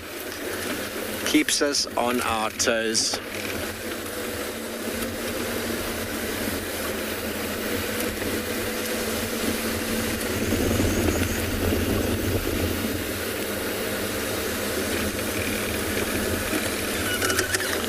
A little bit of a bird party here to end the show. What a way to go with the fork-tailed drongo just here in the tree. Oh, he's gone off. It's quite a few birds, and my monitor's not working at this very moment, so I can't even help you direct to the birds. They're all over the place, lots of little birds. We do hope you've enjoyed your morning with us as much as this male impala has been enjoying his rutting season that is now in full swing, it seems. It's been a wonderful morning of lions.